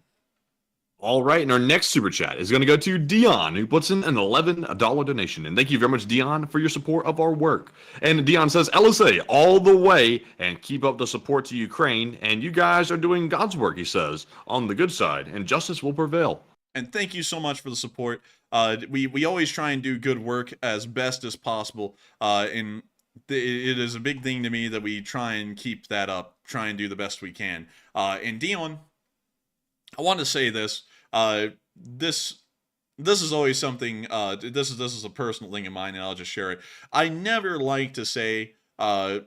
And I thank you so much for the kind praise, by the way, Dion. I want you to know that I take that as very high praise and kind praise. But I never say of myself that I'm doing God's work or God is on my side or anything like that, because I always, to me, I always hate to think, what if he's not on my side, and then I find that out later. And so I always make sure not to say that, because the way I always say things is, things will go well if God is on my side, and we'll find out. Because if I'm doing something that isn't his will, then I'll find out, and you'll find out because things will not go well. But beyond that, things have been going incredibly well so far, that I cannot disagree with. And hopefully that is for that reason. That would be incredibly nice to know. But still, thank you so much once again for the support, Dion, and helping this channel to keep on running. That is your first super chat to the channel ever. And thank you for being one of our European viewers as well. And of course, long live the Lee Spring Army. Justice will prevail. And thank you so much for enjoying this channel and saying that we're doing a great job. I always hope that we are. And I hope that way down the line in the future, people will say that we did an amazing thing and it was incredible work. And so with that, I hope that does address that the best I can. Thank you so much once again for support. And with that, we are on to the next one. And the next one is going to go to Made in Canada 182, who makes a $10 donation or puts in a $10 donation. Either one. Thank you very much for your support. They said, can both enforcers lick one side of the flag so I can get a DNA sample for cloning purposes? LOL. Big Bang. Big Bang Theory. Now, if you know, you know, and take one from the chat. Man, listen, if we put the DNA sample on the flag, some Russian is going to get a hold of that, and then they're going to make a special VX agent just for us, and they're going to run up to the airport and smear it on our face. I don't know about licking the flag. I mean, that's a little crazy, Made in Canada. But anyways, Enforcer, what say you? Made in Canada, sadly, flags do not come with licks included. I hate to say it, licks sold separately. But still, thank you so much for the support. It helped the channel to keep on running. And I will make sure to take one from the chat in honor of you, Made in Canada 182. But that is absolutely wild. I know it's a joke, and thank you for throwing in a pretty funny one. But still, thank you so much once again. And with that, we are on to the next one. All right, and while I press reorganize on my spreadsheet real quick, we are moving on to this one, which goes to Andy L., the viewer who sent us those EOTech scopes and sights very generously, and he puts in a $10 donation. He says, I can't wait until I receive my LSA flag, and take a question on out of the live chat. And thank you so much for the support, Andy L., and helping this channel to keep on running. I gotta say, That is incredibly cool what you sent us today, and I cannot thank you enough for that. I made sure to give a very quick shout out at the very beginning of the stream, but I really want to give a special moment to shout out what Andy L sent us today, because it was truly something amazing. It was an amazing gift. Andy L sent us 2 sets of EOTech holocytes, which are some of the top of the line EOTechs that you can get. He also sent us the law enforcement editions as well, which you can't buy normally. And on top of that, not only that, they the 2 sets came with the EOTech holographic sights and the magnifiers to go with them. And that is a incredible thing, an incredible gift that you sent us, Andy L, and 2 sets of them, which was even crazier. 1 in tan, 1 in black. And Andy L, I hate to say it, but you actually got Matthew and me fighting over who gets the black one, because the tan one doesn't like match any of our guns, because most of our guns are black.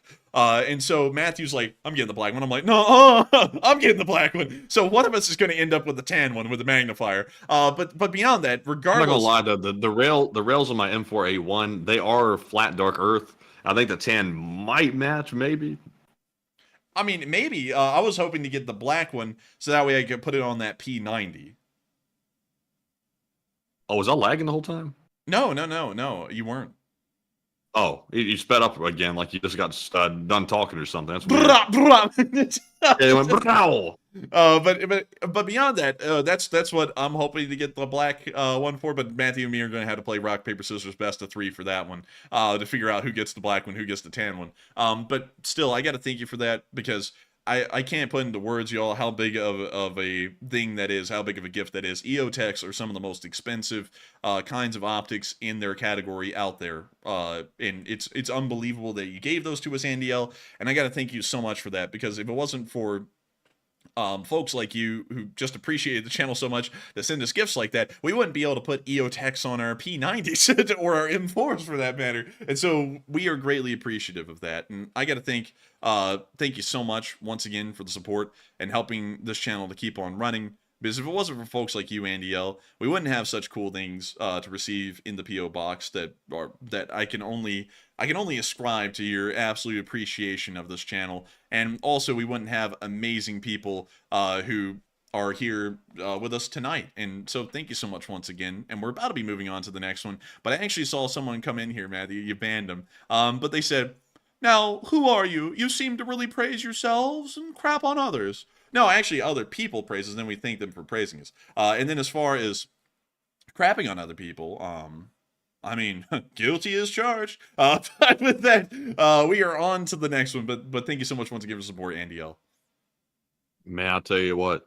I'll tell you. Well, never mind. I'm not going to go on to that. Man. But anyways. I know, not Matthew. It's like right on the tip of our tongue. It's just an absolute lashing, you know. Like, but with what does it matter? I mean, the hot dogs will still. I don't even want to legitimize any of it. I'm telling you, this was my debate. This was my debate. I want to discuss it because it's just something that I just want to discuss. But at the same time, the mature person in me, and for 23 years old, while other people are 30-something years old, tells me, don't delve into that stupidity. It's not even worth the time. Don't let it get on your skin. That's the whole point. And, to be honest with you, I could really care less what anybody thinks at this point, especially other YouTubers, what they think about anything we're doing, because this is our channel, and I don't see them in the office working every day over here. And in fact, if they try to pull off anything that we're pulling off, they really can't pull it off, to be perfectly honest with you. That's why you don't see the other guy doing anything like we're doing, because he simply doesn't have the capability to pull it off. So we're at 181, and someone else is at 63 and falling fast. So man, I think that speaks for itself. Oh man, I'm telling you what, they grift so hard. It's like Tokyo grift up in this hoe. Oh man, it's like you got some of these people out here pulling off a Tokyo grift. What? I said some of these people out here pulling off a Tokyo grift. Man, well, that guy is. And it's so. Oh, a Tokyo grift. Ding, man. Ding. Ding, ding, You just like the thing about it is that at this point it just makes us laugh, because like y'all heard me literally last night say, it's kind of weird, we haven't had a hit piece made on us in like 5 days. Where's the hit piece? And then we had a hit piece made on us tonight, and the stuff that is said is just so stupid. You actually want to give a moment of wasted air to talk about it. But the thing is that that's what this clown looks for. That's the only way that he thinks he can grow, is by having people say his name like he's Walter White on Breaking Bad on their show. And you know, the guy is truly mentally unstable. Has some issues. He is, man. Also the points. Like, honestly, I'm not going to go into all the points, but it's not worth addressing. But the point, here was the point. 10% of the profits of the merch is not enough. That was the hit piece tonight. And I'm sitting there in my head, my simple brain. I'm not the smartest person in the world. I'm sitting there thinking, we could have donated nothing, because it was LSA flags. It had to do with the Enforcer channel. It was flags for our community. And it had nothing to do with Ukraine whatsoever. The 10% that we sent to Ukraine is just something we decided to do out of the goodness of our hearts. But yeah, we should have sent 100%. That's not the way you run a business, buddy. That's not the way you run a business. But on God though, it has blue and yellow on the flag. Oh my God, that's Ukraine. Like no other flag can have those colors on it. It's like when's the last time he's looked at a Ukraine flag? It's like so now we're working off of the percentage of the percentage that you give to Ukraine is based off of what percentage of your flag is made up of what might be colors that are on the Ukrainian flag. It's like, what the hell is that? Like, what kind of logic is that? Like, that is stupid, because this is an LSA thing, and I want to make this quite clear, and I feel like I made this clear a few days ago. No one has to give anything to Ukraine. Like, that's like, I don't, and that sounds bad, and I'll explain this, and as I explain it, it'll make more sense. Nobody has to give anything to Ukraine as an individual person. There is no one that has to go, I'm a coal miner making $40,000 a year, 36,000 of my income has to go to Ukraine annually, or else I'm a jackass. There is no such thing as that. You can give 10% to Ukraine, or you can give 100% to Ukraine. It is, and it's up to us as well, what we give as individuals. You all support this channel and help us to keep it running. If any of that support ends up going to Ukraine, that is quite fortunate, because it was never meant to go to Ukraine in the first place. It was meant to support us, because we're running a business here. It's not free. You know, like, that's the reality of it. We have to eat to live. We have to pay rent to live. Those things are not free. And I do not get what the stupid argument is about, this guy keeps on making, about how we're supposed to be sending everything to Ukraine because we're working a job here. You know, it's like that guy ended up upgrading his apartment, has bought computers and gone on vacations with the amount of support that he's gotten from his channel. And we have not done any of that. Like the computer I have right now, which we honestly think the reason why the stream may be having some troubles with the internet is because the computer is putting out, possibly. We don't really know. We do none of this crap. We don't go on vacations. We don't get new computers. We hardly get anything. But we have to give 100% to Ukraine, although that guy gives jack shit to Ukraine. Like, that just makes no sense to me on any kind of a level. It's like also the guy's applying this logic that everything we make should go to Ukraine. And first of all, that's crazy logic, because we have to actually eat too. And second of all, it's like the guy's not even adhering to his own standard. It's like he's raking in a buku amount of money that nobody even knows. $8,000 a month. We know that it's about that amount. Yeah, he really won't make his stats public. I'm not saying he should make them public. It's his business, just like it's our business what we make. It's none of his business. And also, he's not the CEO of Enforcer Media, so I'm not sure what he's doing, like weighing in on what we should be sending where. But, you know, he believes he's the police of YouTube, so he goes around attacking literally everybody and fighting everybody, basically trying to impose his beliefs on everyone else. It's like, but yeah, at the same time, how come he's not sending 100% to Ukraine? He's not following the same logic. He's literally a classic textbook troll. He just says crap that he knows is just bogus, just to try to get a rise. But it's not even getting a rise anymore. It's just getting a bunch of flack back in his direction. But viewers are sick of it too. That's why they keep telling him to shut his mouth, and he won't listen. And that's why we continue to get viewers over here who say, I'm from so-and-so channel, and I can't stand them anymore, and that's why I'm over here. And that's also why the haters are back over here, like that one guy tonight, Matthew, that you pointed out, and then he went back to pretending like he hates us. And then on top of that, if you haven't been noticing, like the stupid stuff that this guy, like, the guy just lives for the sympathy of things. Like, you know, that stupid deal, I'm gonna stop smoking weed, I'm going through withdrawals. It's like, wait a minute, I thought you said it wasn't addictive. How are you going through withdrawals if it's not addictive? You're lying about something, and like, the whole thing is stupid. It's not worth wasting air. It's not even worth the time. It's not even worth the time. But it's hard to ignore it though, because I'll be honest with y'all. like, even though we should ignore it, and that's what we're going to have to do going forward, because that's the only way to really deal with stupidity is just ignore it. It's hard not to talk about it, even though it is stupidity, because it just irritates you over time. You start thinking, why would anybody make stupid statements like this? But when you remember, it's like the guy's got a hatred for us for some reason, and that's the sole reason that's being basically causing him to be motivated. And also, if you notice, he's doing this to everybody now. It's not just us. He's expanded his horizon to hating on a bunch of people. Once you realize that, it's like you have the brain doesn't connect to the body. You know, it's like, oh, that's a 180. Yeah, I mean, he's bashing everybody now. It's like just anybody in his grasp, he's bashing, which is really pathetic.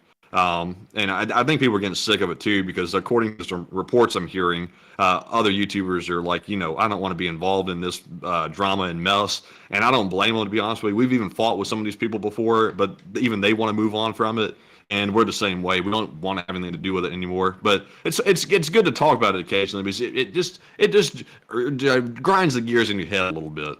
Yeah, but it's best just to leave it there, because it doesn't matter. Another hit piece will be made. The bullshit will continue, and we're still doing everything, so it doesn't really matter. And on top of that, it doesn't even phase the channel at all. So it doesn't. It's just annoying, but it does not matter in the big picture of things. But anyways, sorry about that, y'all. That is one of the rare times that we've ever actually gone into a little bit of depth on it. A little bit of depth on it here recently, but it is truly. We used to go into it all the time, but I think we've kind of learned our lesson now, that going into it really doesn't really solve anything. It just kind of gives the fuel to the fire, and I think that's what we're figuring out now, so that's why we're starting to ignore it. Yeah, and anyways, it doesn't matter whether we respond to the clown or not. It's just the guy's going to keep going.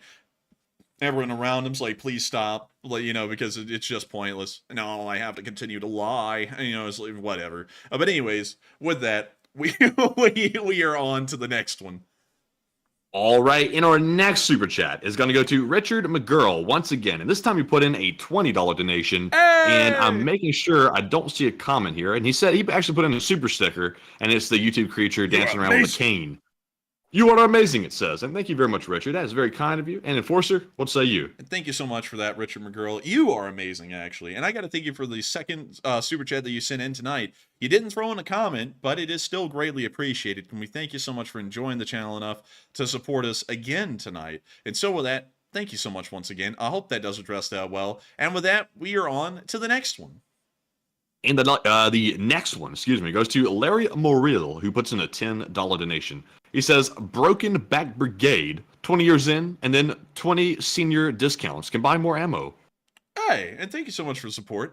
And thank you for buying more ammo. I absolutely love ammo. I call it Bramo. But still, thank you so much once again. And I got to say, thank you for helping us, Larry Morrill, to make the ammo fun possible. I need to get some 5.45x39 for my AKs, the target rounds, the ones that have lead cores inside of them instead of steel core, because right now all I have is 7.6, which is steel core armor piercing rounds, and you can't shoot those at ranges, most ranges that is. But still, thank you so much once again, Larry, for helping this channel to keep on running, and I hope that you're doing quite well tonight, and thank you once again for your service. And with that, we are on to the next one. And our next one here goes to Bryce Varney, who puts in that $20 donation. And thank you very much, Bryce, for that support. He puts in the Enforcer with the quotations and everything. He says, have you ever heard of Ukrainian missile system HREM-2? Yes, I have. The HREM-2, and I'll show y'all one. Here we go. Here's a little model of the HREM right here. The HREM-2 is almost like a Ukrainian modified Iskander. There is a lot of Ukrainian and Russian missiles that are actually more so modifications of the Iskander than anything. And let me see if it says that here. Ukrainian short-range missile. It's got to say something in here somewhere about it being based a lot off of the Iskander. And I'll show y'all this thing side by side with an Iskander. Iskander missile. And I don't know about you, Matthew, but did starvation just hit you like a damn truck? Because it did me. I actually just ate for a guy on the stream, but I'm always starving no matter what, really, like when the stream ends. You're like the Hulk, I'm always angry. You're like, I'm always hungry. But beyond that, here is, oh dang it, come on, get over here. Okay, so here we go. Here is the Iskander missile. Notice the shape of the fuselage. And here's the HREM-2. So you'll probably notice that these are fairly identical missiles, at least as far as their shape. And from what I understand, this is like the Ukrainian form of the Iskander. So yes, I have heard about it. And we used to cover this thing a lot early war, but the reality is there isn't a lot of these things, and from what we understand, most of them have been expended at this point, if not all of them, so we don't really hear about these anymore, and these are mostly consigned more so to the paperworks of Ukraine, more so than the real-life usable weapon works of the Ukrainian armed forces. And so with that, I hope that does address that fairly well, and I thank you so much once again for the support, Bryce Varney, and helping this channel to keep on running. And yes, I have heard of the REM too. And with that, we are on to the next one. All right, in our next super chat is going to go to Sergey, who puts in a $14 donation, and he puts in a super sticker of the hippo turning the hat backwards and going thug. I'm telling you what, he's not playing around, and he's putting that thumbs up. He's happy with it too. But Enforcer, what say you? Man, that thing be sugging, and I love to see it. And I got to thank you so much for the support. Life. I got to thank you so much for the support and helping this channel to keep on running. And I love to see it, Sir Goo of the Say. And so with that, Sergey. And so with that, thank you so much once again. I hope that does address that well. And you're an absolute legend, an old guard of the channel. And with that, we are on to the next one. And our next one goes to Ed, who puts in a $10 donation. And thank you very much, Ed, for that support. He said, hey, Enforcers, Irish Ed here. Did you know that Aoshima, Japan is a cat island? Check it out. I hate cats. I'm allergic. They're sneaky, and they have evil eyes, and they spray the home.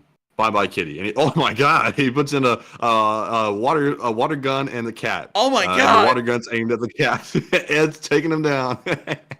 That's a little crazy. I'm not going to lie. But I do have to thank you so much for the support. And we found Aoshima, the city, but this is on Japan's southern island. Where did he say that again? Can you spell that for me really quickly, Matthew? It's Aoshima. Aoshima. Okay, so maybe this. Oh, wait a minute. It might be this island right here. Yeah, it's this one. Okay, so now that we know this, let's go look at the pictures. So, first up, we have. I don't see any cats, oddly enough. So that's a little interesting, I gotta say. I have heard of this though, by the way. Like, there's a bunch of cats out here on one of these islands. I'm not sure. I know it's Aoshima Islands, but there are a bunch of cats roaming around out here. Yeah, I would suppose so. I'm not seeing a lot of pictures of them here, but I'm guessing that they most likely are. And there's a phone call coming in at some odd moment. What the hell is that? But beyond that, was that your phone? That was my phone. It was going. But anyways, with that, I do thank you so much once again for the support and helping this channel to keep on running. And I hope I was able to at least show the island, but we don't see any of the cats. And I gotta say that your solution to the cat issue is rather violent. But with that, thank you so much once again. I hope that does address that well. And with that, we are on to the next one. All right, and our next one goes to Duncan VR, who puts in a $15 donation. And thank you very much, Duncan, for that support. He says, Babuba, Hot Dog Man is giving you free advertising. And yes, he is. He says, Baba Moo. He's just jealous of your of your channel Russian soldiers sound like oink, oink, Baba Moo. Animals quack. Guzlik marmot.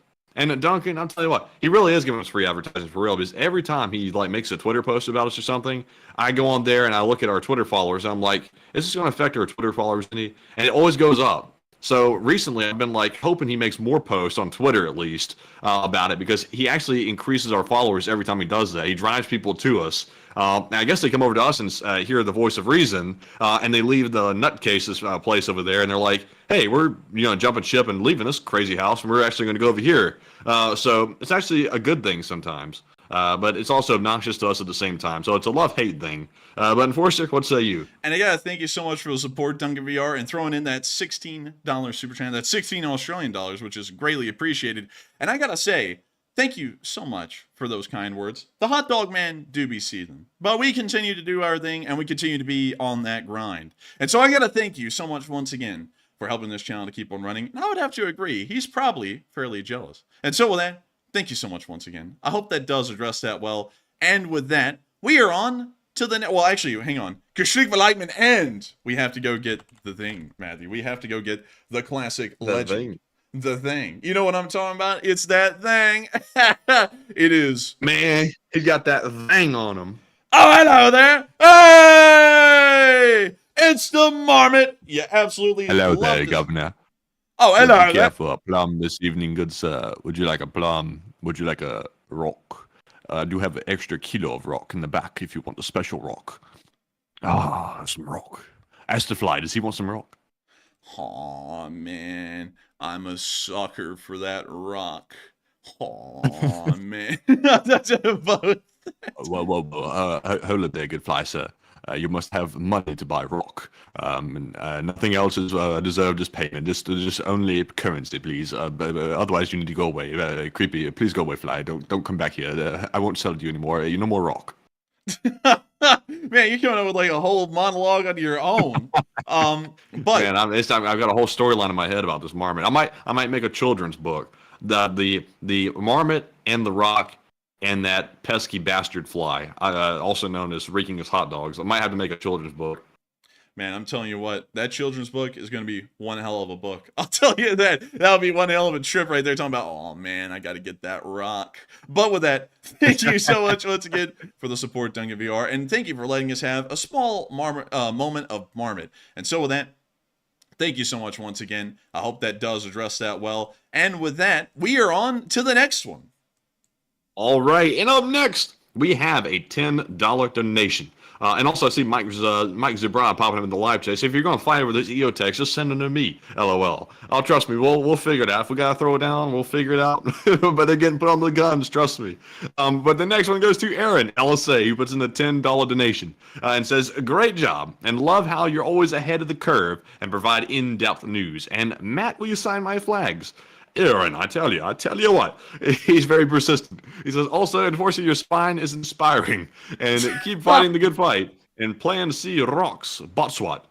And thank you so much for the support, and thank you for helping this channel to keep on running. And I gotta say, I'm glad to hear that you like Plan C, because Plan C was never supposed to be in the list of plans. Like, never. Literally never was it an actual idea. But beyond that, we try to be ahead of the curve in news reporting. Usually we are, hopefully. And also, Matt will not be signing flags. I just know that to be certain, because if he was trying to sign them, we will not be able to make this assembly line possible in any way, shape, or form here in the near future. And so with that, thank you so much once again, though, for finding my spine to be inspiring, Aaron. I'm glad to hear that you do find the spine to be inspiring. And we will make sure to keep fighting the good fight. And Plan C does rock. And bot swat. Matthew, swat that bot. But anyways, thank you so much once again. And thank you for being a part of the Lee Spring Army. And so with that, long live the LSA. And we are on to the next one. And the next one goes to none other than Jay Bagwell, the longtime channel legend, who puts in a $10 donation. He says, don't take any crap. And I'd like to think we're not taking no crap. I'll tell you what, Jay, it's a good motto. He says, as a veteran, I have found that the best war analysis and experts on geopolitics have never been in the military. And tout court. I have a feeling that there's some other way to pronounce that, Matthew, but I have no idea how it's supposed to be pronounced. Tout court. But beyond that, I thank you so much once again for the support, Jay Bagwell, and we do not take any crap. But that's one thing I always like to bring up and think about every once in a while, Jay. You know what I mean? Because people will sit there and say, oh, he's never served. Like this is Starship Troopers and the path to citizenship is service or something. And I always find that to be a little crazy, especially considering that I can't serve. I'm always like, what do these people want me to do? Just straighten my spine, like manually, and get in there? I don't know. But with that, I do thank you so much once again for the support, Jay Bagwell, and helping this channel to keep on running. You're an absolute legend and an amazing friend of the LSA, and if it wasn't for folks like you, we wouldn't be able to make this thing possible. And so with that, thank you so much once again. Thank you for being a longtime member of the Lee Spring Army, an old guard as a matter of fact, and thank you so much once again for being here with us tonight and giving us some inspiring words of encouragement. And with that, we are on to the next one. And I don't know if I'm having short-term memory loss or what, but you're taking my life. Happy birthday to you, by the way. He says he just asked the enforcer in the chat if he could have marmot time for his birthday, and if you did, I don't know, or something like that, but happy birthday to you. I hope it's been a good birthday, but enforcer, tell me if I'm crazy. I don't remember You're Taking My Life saying it was their birthday, but happy birthday to you! Hey! And also, we will No, you're not crazy. You're not crazy. Oh, man, I'm telling you. You're crazy. But I'm barely crazy. Barely. But here is the marmot. And we are going to make sure to throw it up a second time. This is you're taking my life's birthday. And it's the Marmot again, a second time. And I gotta say, hello there. would you like a plum? Hello, good sir. Would you like some raw? Oh man, I'd like a hot dog with extra relish. Oh man, dude, I'm telling you what, I gotta say, this is absolutely incredible stuff. You're taking my life. I hope you enjoy this little Marmot cameo right here, because it is absolutely impressive and it's absolutely wonderful to see. And so with that, I hope that this was the Marmot that you were looking for. It is here in front of us. Alan the Marmot is right here, physically in front of us, and we always love to see a little Marmot. And so with that, thank you so much once again. I hope that does address that fairly well. And with that, happy birthday to you once again, and we are on to the next one. Oh? Hello? Hello? Anyone there? Huh? Hello? Was I lagging? Yes, I think you were, because I did not hear anything that you said. Oh, damn. Well, let me say it again. This is a $10 donation from Tom Exman, who says, hey, everyone, have a blessed Easter. And thank you so much for the support, and thank you for wishing us a blessed Easter, Tom Exman, and we will have a great one tomorrow. And so with that, thank you so much once again. I hope that does address that well. And with that, we are on to the next one. And our next one is a super chat from Seb SK, who says, I don't know if my super chat was ignored, but feel free to call me out. And we shall. It was the next in the spreadsheet. And he put in a $10 donation. Thank you very much, Seb. He says, I heard Ukraine is now getting classified as up TOG. Your thoughts? Let's see here. Unfortunately, I do not know what that classification is, Seb SK, but I do thank you for the support in Norwegian kroner, showing that you're one of our Norwegian viewers. But sadly, I'd have to declare ignorance on that because I do not know what that actual word means. But still, thank you so much once again for support and helping this channel to keep on running, because folks like you do help to make this channel possible. And thank you for supporting it for the first time ever. And with that, we are on to the next one. And the next one goes to Joseph M. Sika, who puts in a $10 donation and says, hey guys, don't really have a question. Just want to say hi. And hello, Joseph. He says, I love politics and religion. Oh my. Oh. He says, it's just too bad you can't calmly talk about it with people and respect other people's points of view and LSA. And Joseph, I tell you what, I thought in the beginning of getting on this channel, I actually suggested us that we should cover a little bit of politics in this thing. And over time, after I saw a little test run of that, to sort of prove the point that it was a very volatile topic, I was convinced. I'm like, okay, we can definitely not bring up politics or religion on the stream, or otherwise we're going to rip ourselves to shreds. It went very sideways very quickly, and sadly, those are two things that nobody's been able to really talk about for probably centuries without any like fights breaking out. But I wish we could. But Enforcer, what say you? I would have to thank you so much for the support, Joseph Sika, and helping this channel to keep on running.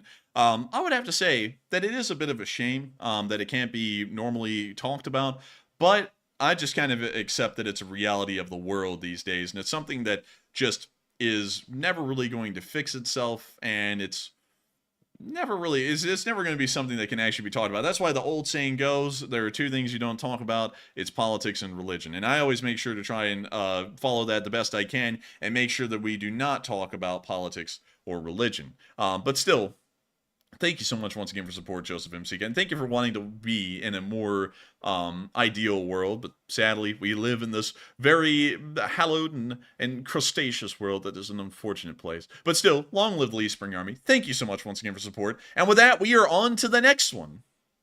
All right, and our next one goes to Made in Canada 182 once again, who puts in a 10 Canadian and says, Enforcer HQ assembly line, Andrew, Mom, hand me the flag. Andrew signs it, hands it to Matt, who packages them.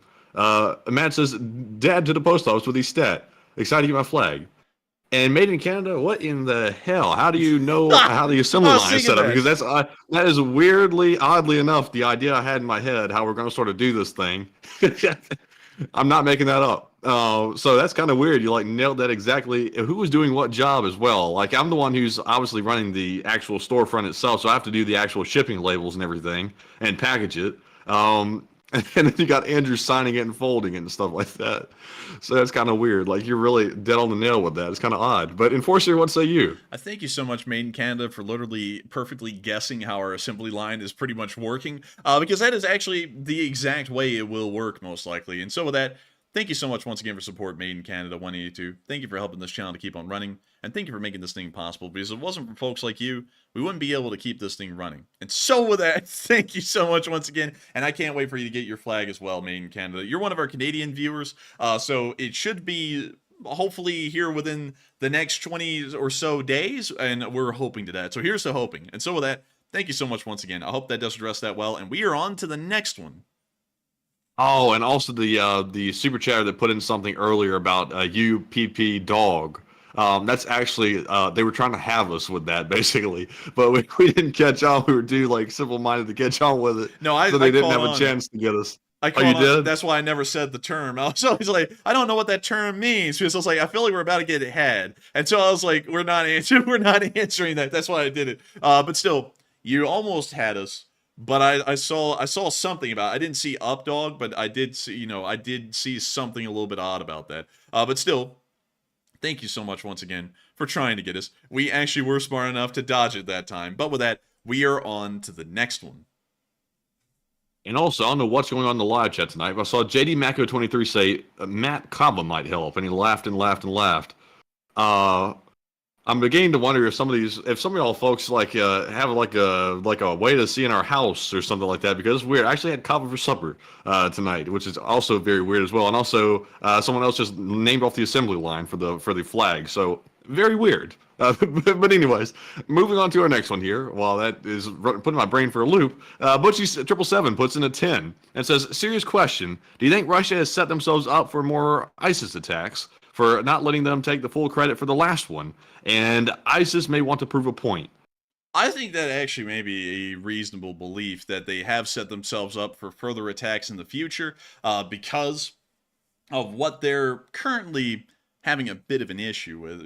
They're having an issue with terrorist attacks, and not recognizing the terrorists will probably lead to further terrorist attacks. Recognizing them will probably lead to further terrorist attacks as well. Honestly, I just believe that Russia is in for more terrorist attacks going on into the near future. And so with that, I got to thank you so much once again for the support and helping this channel to keep on running.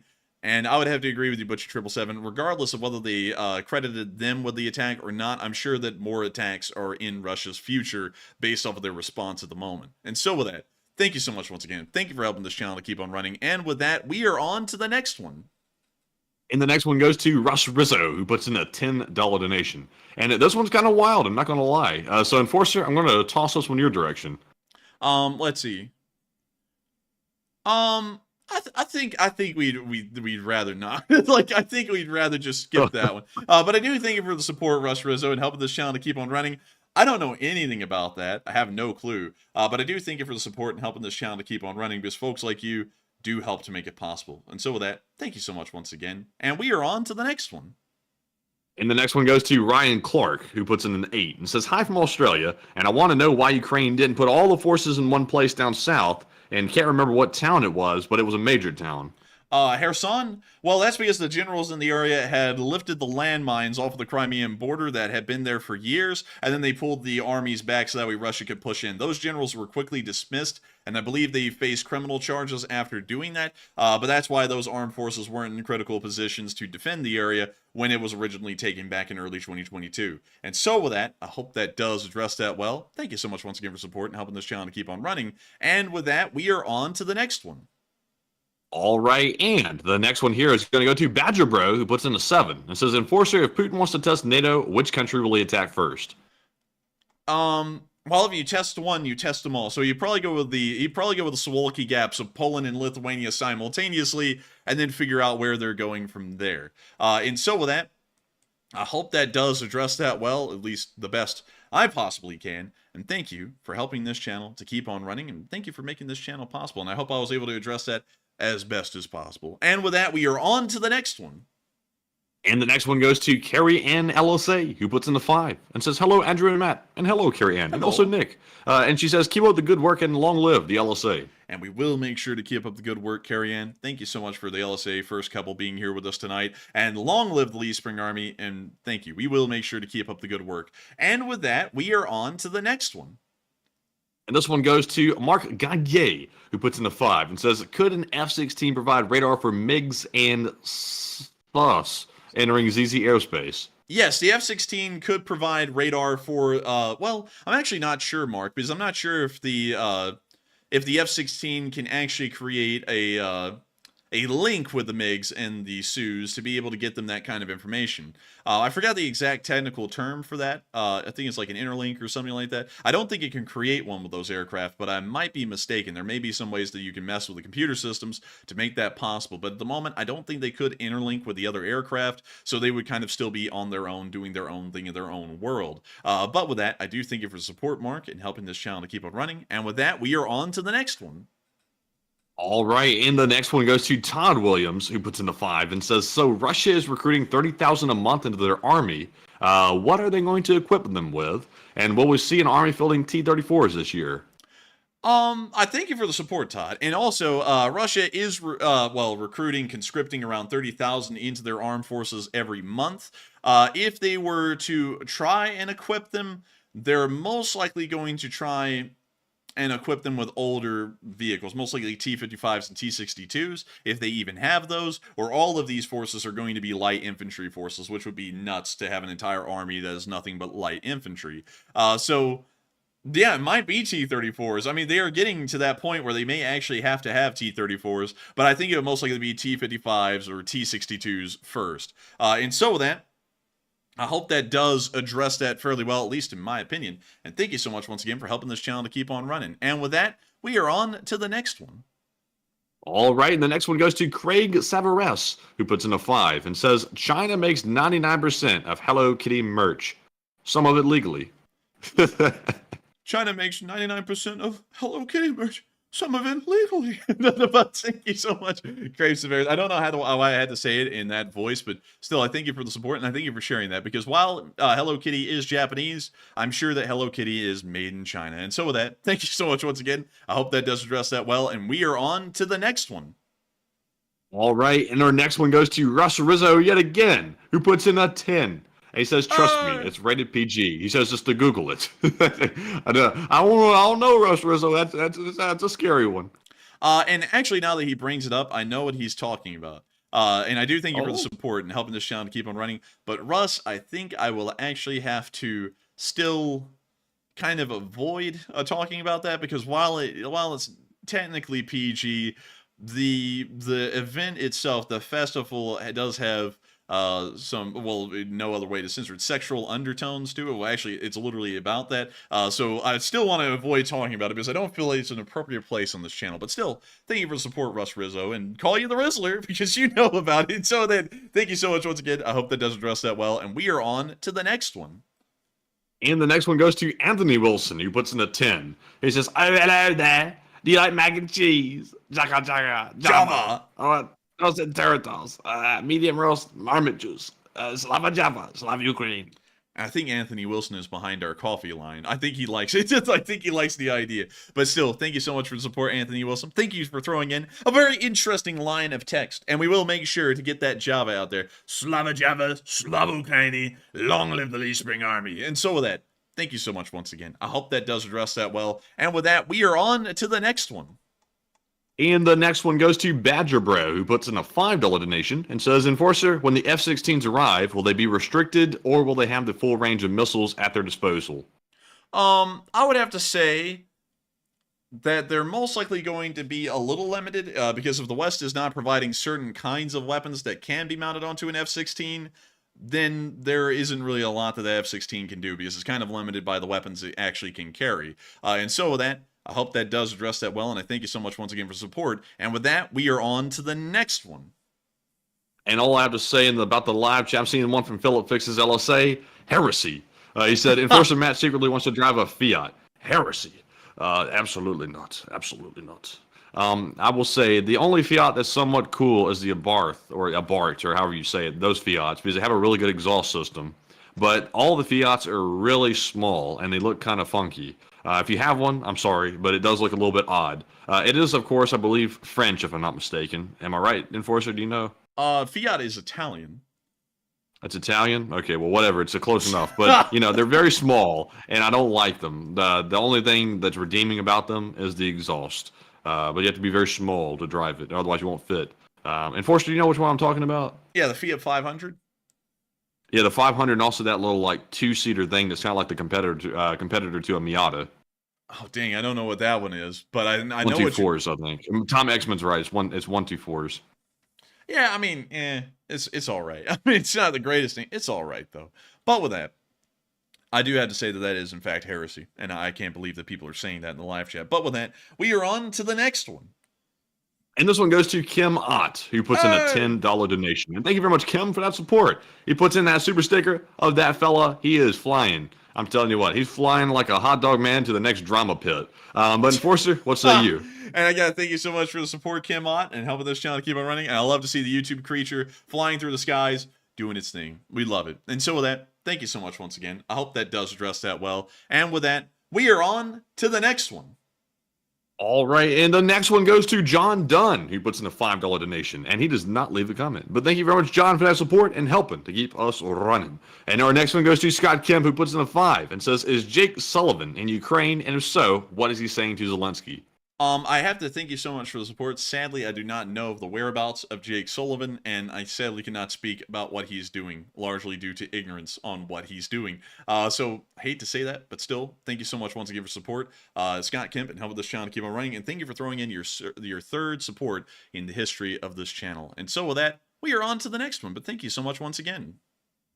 In our next one is going to go to, while I try to get back to the spreadsheet, this one goes to A Star, who puts in a $5 donation and says, since you guys are the Leaf Spring Army, perhaps an army canteen instead of a coffee mug, they can still have the same slogan. And I thank you so much for the support, A Star, and that is a very interesting idea. But while a canteen would be really cool, and it would be on theme with the Leaf Spring Army idea, sadly, canteens would be really hard to have around the office or on a desk, because the canteens would naturally flip onto their side and pour out the contents. It's a cool idea, though, and maybe we'll think about that in the future. But there's also really no good way to brand canteens. And that is also another tough thing, is that you can't put a lot of LSA imagery on a canteen. But still, a pretty cool idea, though. And I got to thank you so much once again for an interesting idea, A-Star, and helping this channel to keep on running. And with that, we are on to the next one. And the next one goes to Philip Fix's LSA, who puts in a 5. He puts in 2 super chats. The first one says, so excited to get my flag. And please go in order by number and not alphabetical. And that's the way we're going to do it, Philip, as well. Oh, actually, I take that back. We're going to do it USA orders first, because we have to settle some things with our international orders. And then we're going to get to our international orders after the USA orders. We're trying to sort some things out with the international thing. So that's the way we'll do it. But he says, I always get screwed by that damn way that starts my last name, Slav Ukraine. And Slava Ukraini, and long live the Leaf Spring Army. And I'm so excited to get everyone's flags out to them. They're going to be incredibly cool, really neat, and we will make sure, well, I don't know how the order is going to go. Matthew's the one doing the order, and I think you just explained that a second ago. And also, I gotta say, I hope that you're not screwed by that WI in your last name that starts your last name. I hope that you're not screwed, and we will make sure that you're not. And so with that, thank you so much once again. I hope that does address that well. And of course, long live the Leaf Spring Army. The Leaf Spring Army will never die. And with that, we are on to the next one. And the next one goes to Hans Eriksson, who puts in a 200 Swedish kroner donation, and without a comment. It's just a big orange bar with Hans Eriksson on it. But thank you very much for that support, Hans, and we appreciate it very much. And shout out to Sweden. And Enforcer, what say you? And then, guys, thank you so much, Hans Eriksson, for the support. Huge shout out to Sweden and helping this channel to keep on running, because folks like you are an absolute legend. And if it wasn't for folks like you, Hans Eriksson, that were supporting this channel, we wouldn't be able to make it possible. And so with that, thank you so much once again. I hope that does address that well. And with that, we are on to the next one. And the next one goes to Philip once again. He says, imagine your channel will one day be an acceptable source for a history major's capstone, and you're going to be in bibliographies one day, and Slava LSA. and Slava LSA and Slava Ukraini. And that is actually really cool to think about. That is that is actually something that actually can happen, is that this thing could be used in the future for historical works, which is crazy to think about because we have kind of entered the pages of history. I mean, hell, we've already entered the pages of history in General Petraeus' book. So that was already cool as is. And to think about it even further, that is really cool. And so with that, thank you so much once again for support. I hope that does address that well. And with that, we are on to the next one.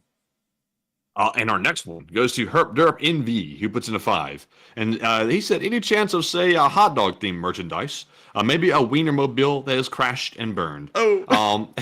Maybe. I heard the hot dog man was going to open up a hot dog line of merch. But I'm going to lay bets on it. I don't think he's capable of pulling anything like that off. I think it's a struggle for that dude just to wake up and just live every day at this point. I'm suffering from withdrawal. Yeah, I think that might be enough to fill his plate up. But anyways, thank you very much for that support. And Enforcer, what say you? I would have to say we probably will be able to start the hot dog themed line because you'll probably be starting off with crack pipes. But with that, thank you so much once again for the support and helping this channel to keep running.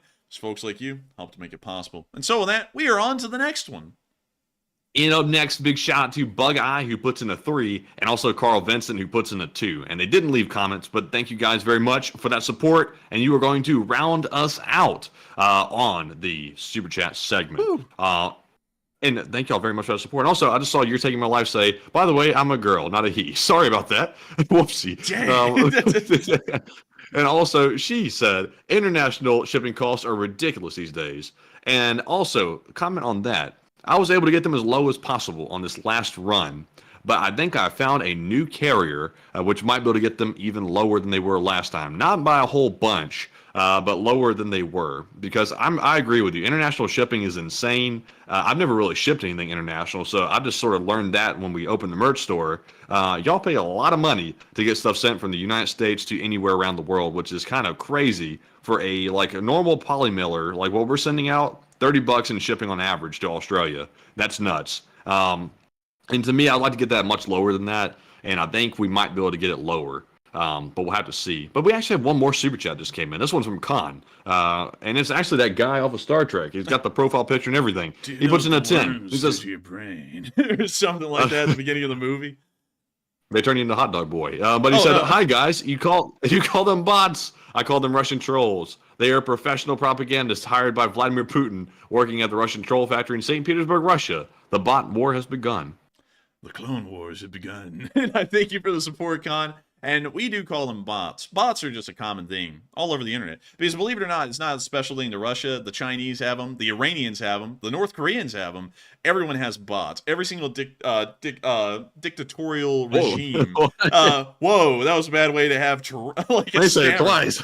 I was like, dictatorial regime? I was like, how in the world do I say that? But anyways, beyond that, every single one of them has it. I don't know what's up with that. But still, the bot wars are always going on here on the internet, and this channel is the first line of defense. And so with that, I hope that does address that well, and I got to thank you so much once again for helping this channel to keep on running and helping it to be possible, because if it wasn't for folks like you, we wouldn't be able to make this thing possible.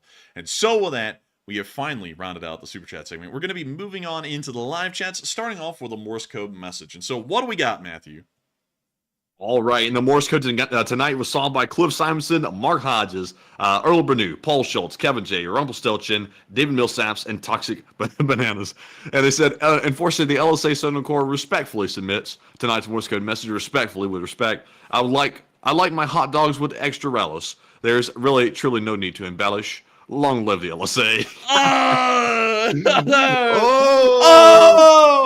Oh, snap!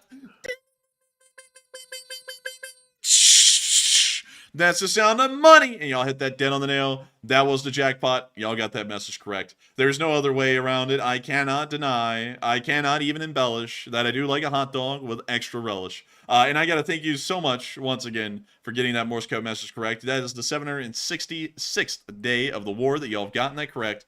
And that is crazy to know that y'all are still getting it dead on the nail. And so with that, we're going to be moving on into our live chats. But due to time constraints tonight, because we've been in the super chat segment for so long tonight, I thank everyone for supporting the channel massively tonight and helping this channel to keep on running. But sadly, that has greatly limited the amount of time that we'll have to answer live chats. So we're going to be answering 3 live chats, and then we're going to be rounding out tonight's stream. And so with that, we are on to the third to last question of the night. And this one goes to Burke, who says, how many Russian soldiers is Russia able to train properly each month? We actually do not know, because we do not know how many cadre are left at Russian training grounds to actually make that possible. So, to be quite honest with you, we don't know. I would assume maybe 12 to 13,000 per month, but even then that might be high or that might be low. We really have no idea, but my rough approximation would probably be around 13,000 a month. And so with that, I hope that does address that well, and we are on to the second to last question of the night. And this one goes to O-Tubes, who says, I read online that Russia has already been using chemical weapons in Ukraine. And what are your thoughts? They have technically been using chemical weapons in Ukraine. CS gas and tear gas are qualified as chemical weapons in warfare. So technically they have been using them, and that is actually a factually true statement if you include tear gas and CS gas as chemical gases, the rules of war the Geneva Convention lays out. And so with that, I hope that does address that fairly well. And we are on to the final question of the night. And so, who was the lucky last person to throw in the lucky last question of the night? And that viewer is Stephen Varner, who says, could the U.S. send a bunch of its mothballed aircraft, such as those at Davis-Monthan Air Force Base, to Ukraine and let them do their magic with them? They possibly could. I would say, let's see. I would say probably not, because some of those aircraft may be national security deals. For example, the F-15. We don't really like to give out the F-15 willy-nilly. You have to pay a lot of money to get an F-15, and usually they have some of the features stripped from them in the export variants. So maybe one could do that. Oh, actually, wait a minute, hang on. Davis-Monthan, you're talking about that one. You're talking about the Boneyard. Actually, we could send some of that stuff, especially some of the stuff that just got there. But a lot of the older stuff has been out there for so long, it's probably not even in running order anymore or even close to it. So you probably wouldn't be able to operate those. So with that, I hope that does address that fairly well. And we actually have one final super chat to address before we round out tonight's stream. And so hit it, Matthew. This one goes to Steve T, who puts in the 20. And thank you, Steve, for that support. He says, Enforcer, this is not political. But who said you had shin splints? An injury most commonly found in athletes, runners, and dancers. You do support and respect those that do. Accurate Press and News is supporting. And thank you for support, Steve T. I don't think anyone said that I had shin splints that I remember. Has anyone said that about me, Matthew? I'm not really sure. I don't know of anyone right now off the top of my head, Steve T, that said I had shin splints, because I have no clue. But I do thank you for enjoying our accurate news and accurate press and news reporting, or supporting that and making it possible. But people have just, some people out there, small amount, have chastised me for not serving in the military, although I'm physically not able to serve in the military. So with that, I hope that does address that well, Steve T, and thank you so much once again for support and helping this channel to keep on running, because folks like you help to make it possible. And so with that, we have reached the end of tonight's stream. I've got to thank all of y'all so much once again for watching. If y'all have enjoyed, please make sure to like, comment, and subscribe, and support us on Patreon. The link is in the description below. Helps the channel to keep running, and I got to thank everyone for the massive support that y'all have given tonight in helping this channel to keep on running, and I got to thank everyone who was here tonight as well. At the peak, we made it to 7.2 thousand live viewers, and 60,000 people have watched this stream since it began. We're entirely honored by each and every one of y'all being here and continuing to enjoy this channel and find it to be your primary source of news. We run these streams every single day except for Mondays at 10 p.m. Eastern Time at the exact same time every night, covering the past 24 hours of the news of the war in Ukraine in picture and video evidence. Not only that, but we also make short war summaries as well, which are around 10 to 15 minutes long most of the time, and cover some of the major events of the news of the day, if there is any, to be able to cover at that point. Hopefully, I'll be with y'all tomorrow covering some of the major events of the day in the middle of Easter Day, and hopefully we'll see you all tomorrow for the Sunday night fundraiser that lands on Easter Day of all days. And so happy Easter to all of y'all. I hope y'all have a great night. Good luck. Take care. Slava Ukraini, and long live the Lee Spring Army. The Lee Spring Army will never die. And good night, folks, and thank you all for another great stream once again tonight and everyone's support. And also, like the Enforcer said, be sure to join us tomorrow evening for the Sunday Easter fundraising stream for Ukraine. What a better way to spend your Easter Sunday fundraising to help those in Ukraine. And with that, Slava Ukraine, Heroam Slava, and thank you all, and good night.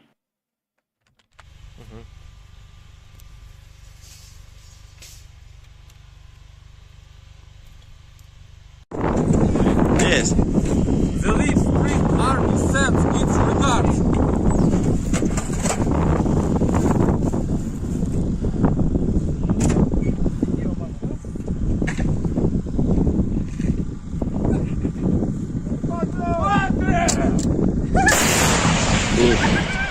Русский военный корабль. Предлагаю сложить оружие и сдаться. Русский военный корабль, иди нахуй.